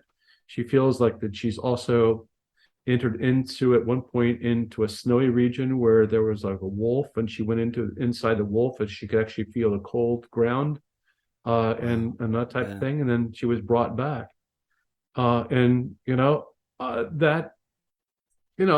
I have no reason to disbelieve her. I think and she's very serious about it, and it shaped her. And and she's always been, if you want to believe that there's anything psychic, she is got very intuitive and very much capable of sensing things and knowing things that I often it's incredible.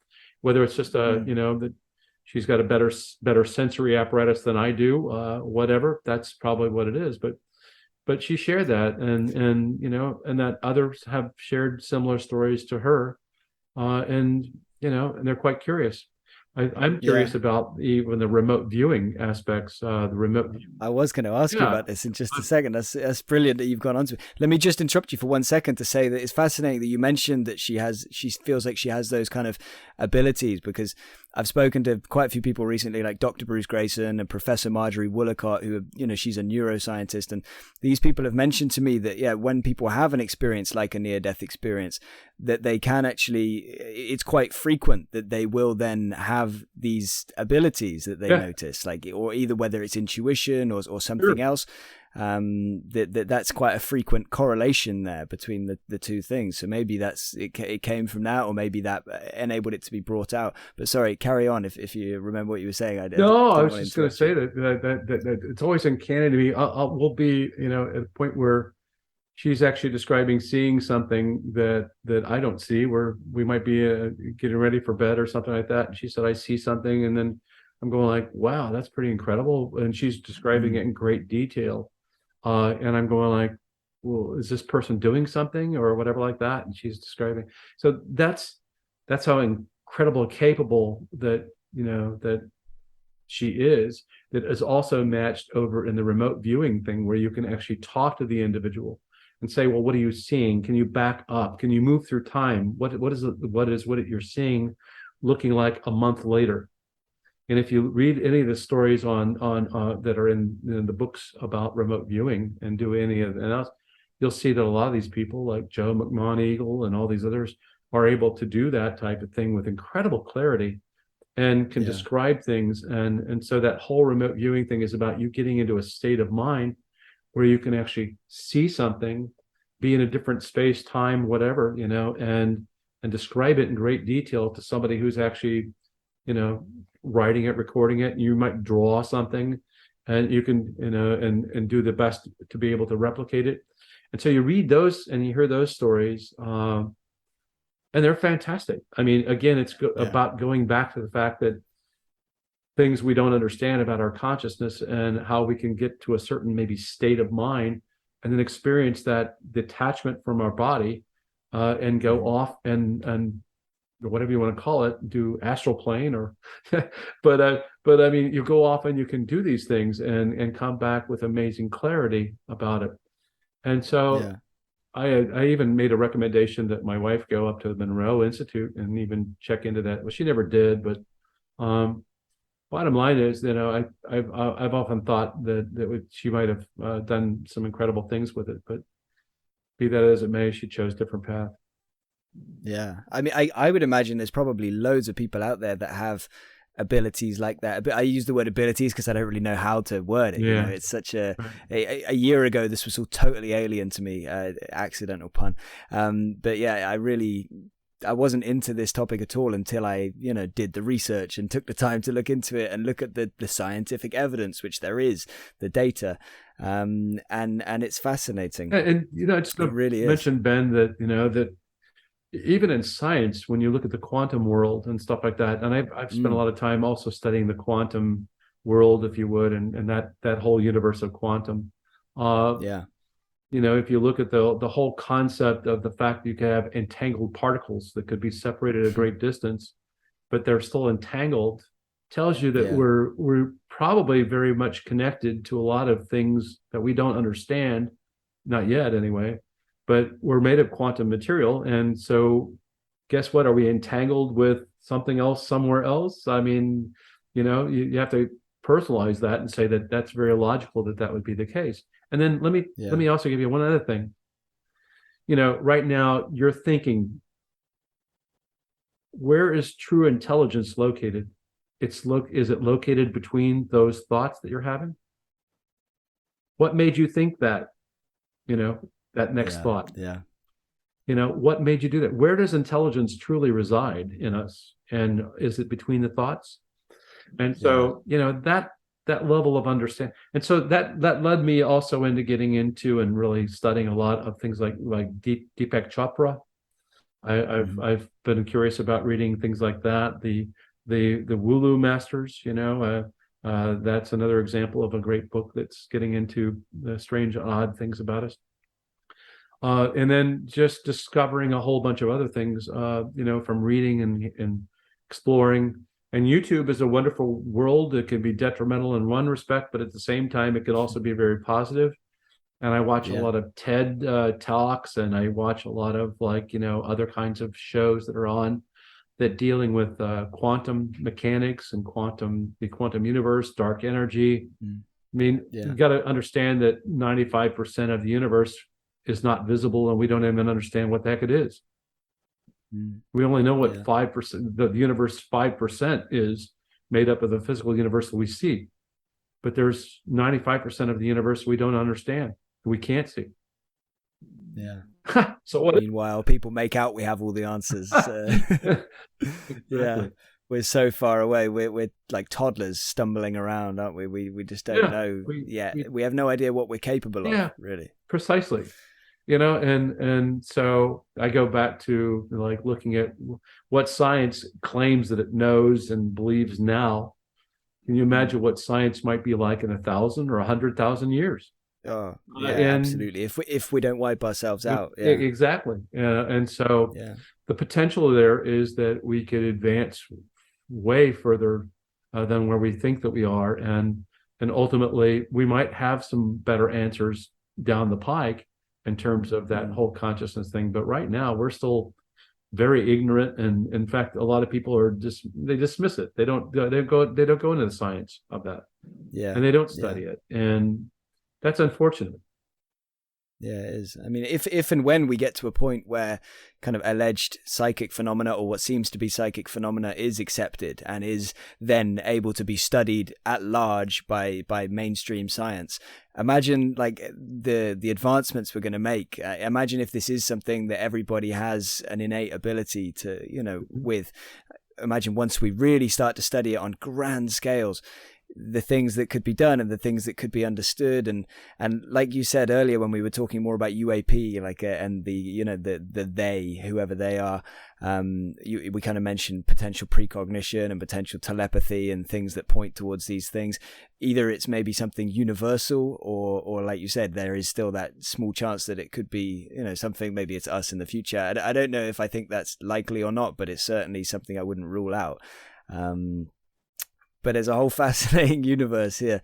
Have you gone into much of the science on the psychic, alleged psychic phenomena? It sounds like you have looked into quite a bit. Well, I've looked at it early I've read a lot of the literature from the early days when we actually, like trying to scientifically study.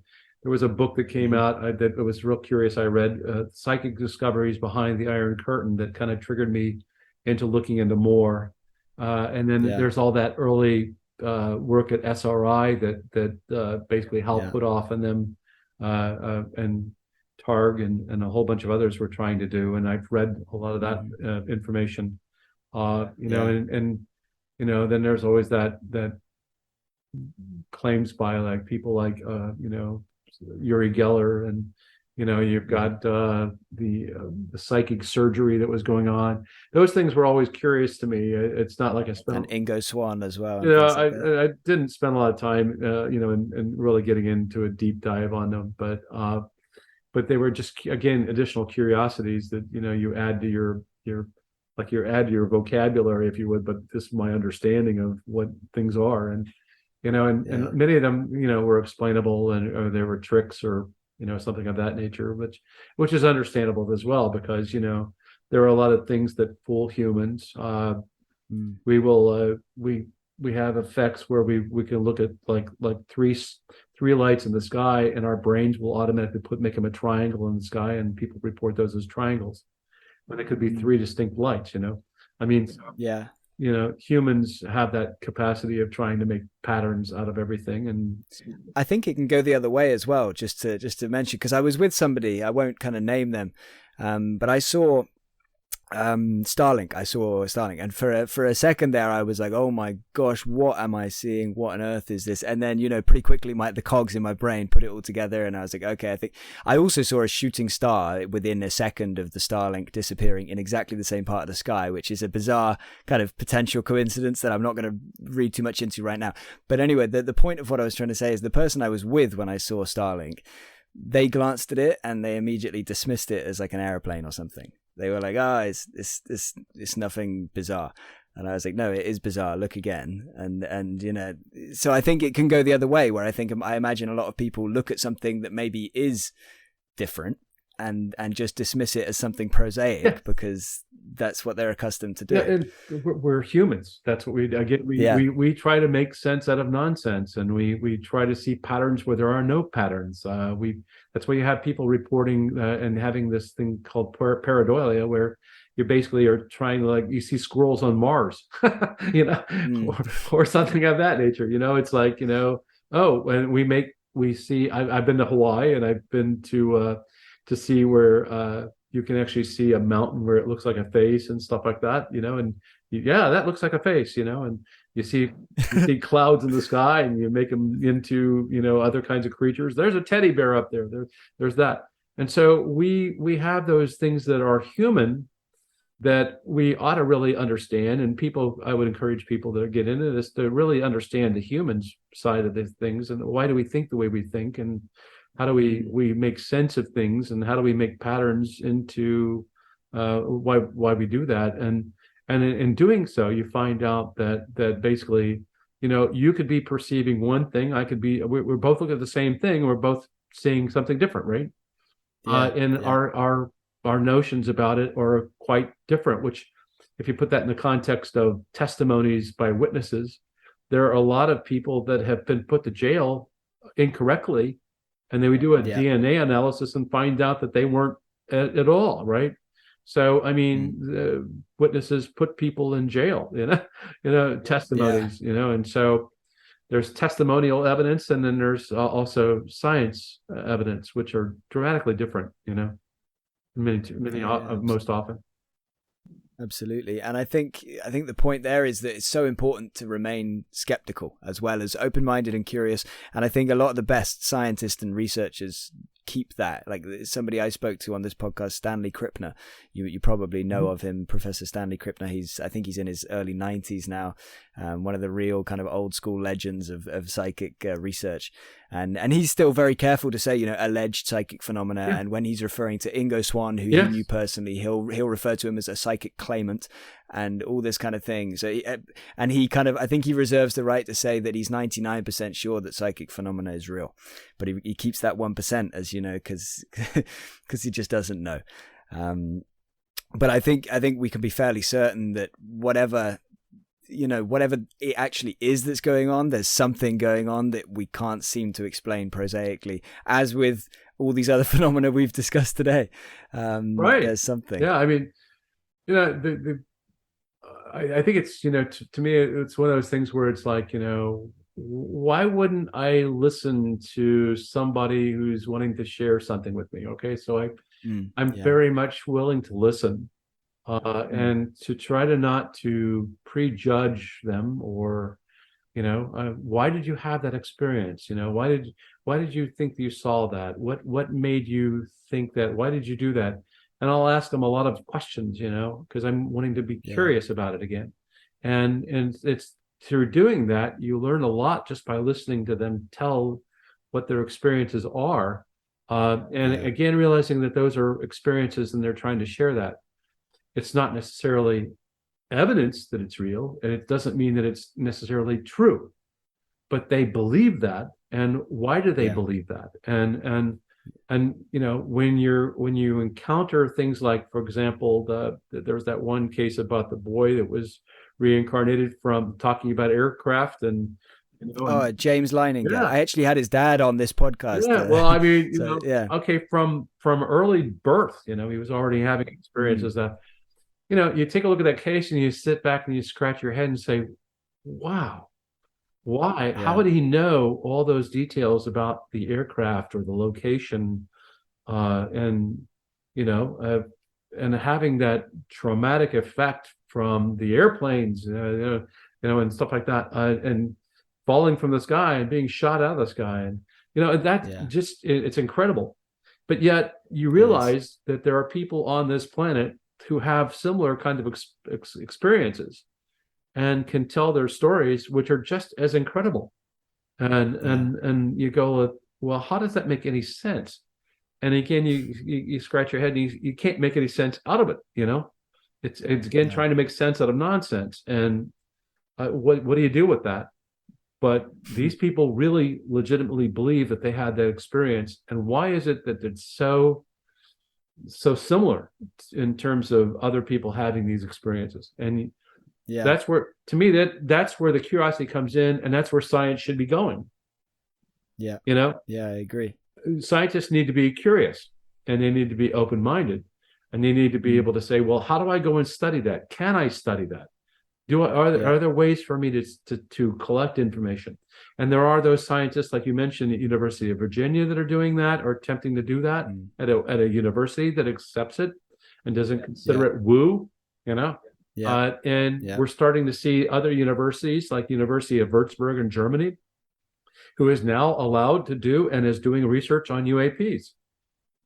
It's okay to do that now. And so we need to have more, scientists and students that are engaging in it and studying it and coming up with ways to be able to measure it and collect data and information and then put those into scientific papers so that we can all understand it. 100%.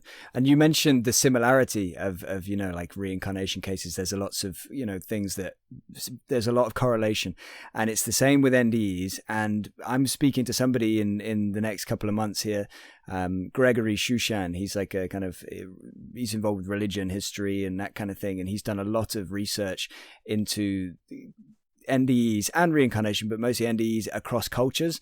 across all of the cultures, basically across the world and through time, like back thousands of years. And he's gone through all of these records, and that holds up. There are differences across cultures, and there are obviously differences in time, but the general themes are all the same. It's just interpretations are different, right. And people would put it into their frame. It's like kind of, I think Lou Elizondo has said a few times that, you know, today's Tic Tac is a former butane tank in the sky and things like that. It's the same thing. Sure. We had cylindrical objects back in the early days, and they called them cigar-shaped craft. You know, I saw a cigar up in the sky. And maybe, you know, and then, you know, sorry, go on. Romans talk about fiery shields out of the sky. You know? Yeah, exactly. So they used it in a vernacular in the culture at the time, and they try to describe it to somebody else, and the other culture doesn't necessarily get it. I don't know what that is, and you know, and so. That's what we have, is a wonderful world filled with people that have different views and express things differently. Yeah, absolutely.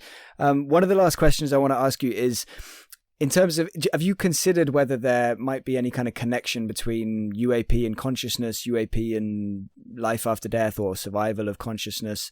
Is there any kind of connection there? Have you gone into that at all? Have you given that any thought?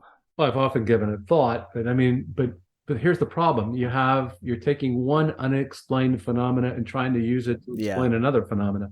And that or even just any kind of loose connections that you might be able to kind of point and say, oh, there's something maybe, you know. Well, I mean, I know we're in speculation territory here. We're in speculation here. I'll just point out to the fact that because we are conscious beings, we can probably invent and see anything we want, right?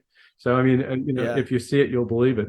But anyway, the point there is that I think that it's hard for me to say that, you know, obviously when I'm listening to a witness telling their story, they're telling it in a conscious context, you know, and so consciousness is interrelated with everything, you know, including our, you know, you and me having a conversation with now. So let me ask you this: can you consciously create a UFO for me in front of me right now? You know? Can you do that? Can you manifest a UFO? I haven't seen anything where that can happen, right? That you can, your consciousness can create that, but yet, you can observe things. And so in that regard, you know, if I saw something up there, I would consciously interpret it and take it in and try to understand it. But it meant that there was something there for me to do that, right? So I'm not hallucinating. I'm not having anything like that going on. I'm actually experiencing something that was there. I might misidentify it. I might see it. I might misinterpret what I'm seeing, or hearing, or whatever like that. So I really don't spend any time on the consciousness to UFO thing, because I don't know how we're all consciousness all the time, and we're just absorbing what we saw out there. Did I consciously manifest that tree? No, I see a tree that I'm manifesting in my brain due to reflections of it. I can go up and touch it. I can feel it. I can sense it. And so my consciousness says that there's really a tree there. But with a UAP that pops up in the sky and is there for one person and is gone, you know, what do I tell those 30 people who saw the planet Venus? You know, they all saw the planet Venus, right? They were all conscious when they were doing that. So I don't really spend a lot of time, and I don't think that there's necessarily a relationship like it's creating UFO phenomena. It's the fact that there's UFOs there that the consciousness is trying to interpret, and that it didn't go out and create the object to be there. Yeah. You get where I'm at, right? Yeah, I see what you're getting at. Yeah, absolutely. And again, there was no right or wrong answer. I just wanted to hear your personal take on it. And, I'm often curious, like, why people want to throw this consciousness thing into the UAP equation. I don't understand where they're trying to go with it, because I've had that relationship of talking to the people who've had the experiences, and it's a I can't relate to, did it create the object? did it, you know, why is that maybe that's happening? Now, I will say this much. that there are cases where people at least allege that this is happening, where one individual is able to see the object and the other person standing next to him can't see it. Yeah. And so there could be a situation where, again, there might be that relationship to consciousness, but how do you prove it? And what do you do with that, information? I know that my wife can hear better than I can, and she hears things that I can't hear. She's got better hearing than I do. There's people that can possibly see out beyond visible ranges that I can't. I'm not saying that your physical makeup and your abilities to be able to integrate that in your mind are the same exact way that mine is. You might have capabilities with your senses that are far different or better than mine. Yeah. And so you have to be aware of that we're all individuals, that could be coming into play. Definitely. It could be that also that I've got something in my retina that you don't, and that's why I'm seeing it, and you don't. I have floaters in my vision right now that I'm dealing with an eye doctor, and so I see these UFOs, unidentified floating objects, in my eyes that you don't see. Yeah, I love it.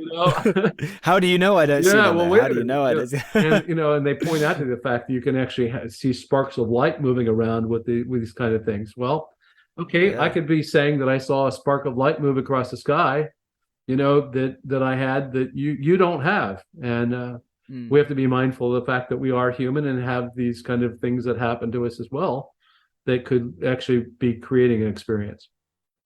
Yeah. Have you come across the term CE5? You know what I mean when I say that? You say the Tennessee 5?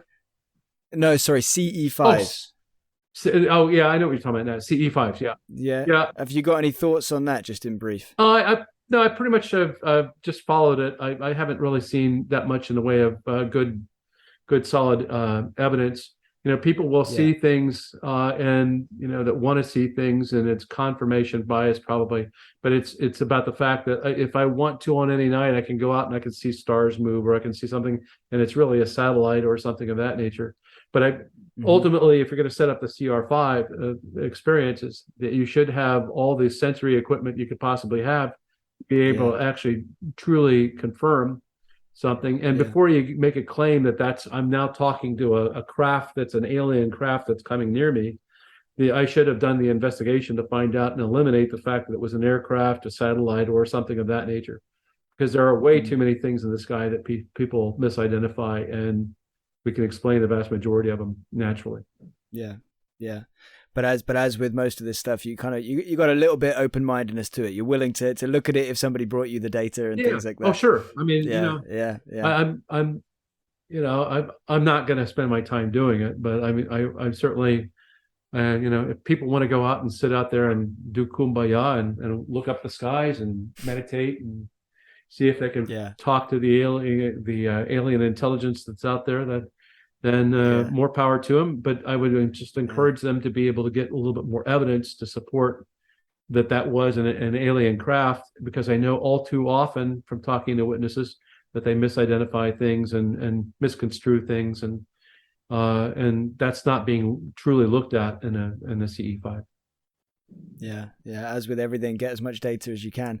To wrap us up then, Rich, is there anything you'd like to say to anybody watching, listening? Any final words of wisdom, whatever you want to say? Well, I don't have much wisdom, but I'll be glad to share what I just experience in terms of what my knowledge is, and that's what I hope that everybody does anyway. That we're all humans looking into this unusual universe that we live in, trying to experience it, trying to make sense. And so, I'm not saying that I'm right on anything that I said.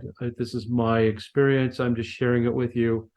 These don't reflect even, the other people's notions and beliefs and stuff like that. But I've just spent a lot of time that I'm happy that you were willing to have me on and had me share my knowledge and experience that I've learned over my lifetime. I think that I encourage people again to like be curious and open-minded, like you pointed out that you even say, and to maintain that attitude and to really spend the time to look into it, even if it is about NDEs or looking at if it's about something else that's really odd, and you start to see that a lot of people have that same kind of thing. Why wouldn't science go after that same kind of thing to figure that out, right? And so, be patient. Science, we takes a long time for get scientists on board with things, and there's a lot of them that are just, it can't be, therefore it isn't. They're human too, by the way. But I just want to send the fact that in my lifetime, I've seen a lot of positive change in terms of attitudes and thinking about this kind of stuff. It's a little bit more openness, but we're also lacking in our critical thinking skills. And I just encourage people to do the strong look at being critical thinkers and not just accepting and being gullible, but actually exploring it and going into it and unravel that universe that you're talking about. So thank you, Ben, for having me on. Thank you, Rich. This was a pleasure. This was a lot of fun and fascinating. And it's so good to hear from somebody with your experience in this topic, and the other topics. But thank you very much. Glad to be on with you. Thank you. All the best. Thank you for listening to my wide-ranging conversation with Rich Hoffman. I hope you enjoyed it and want to continue unraveling the universe with us.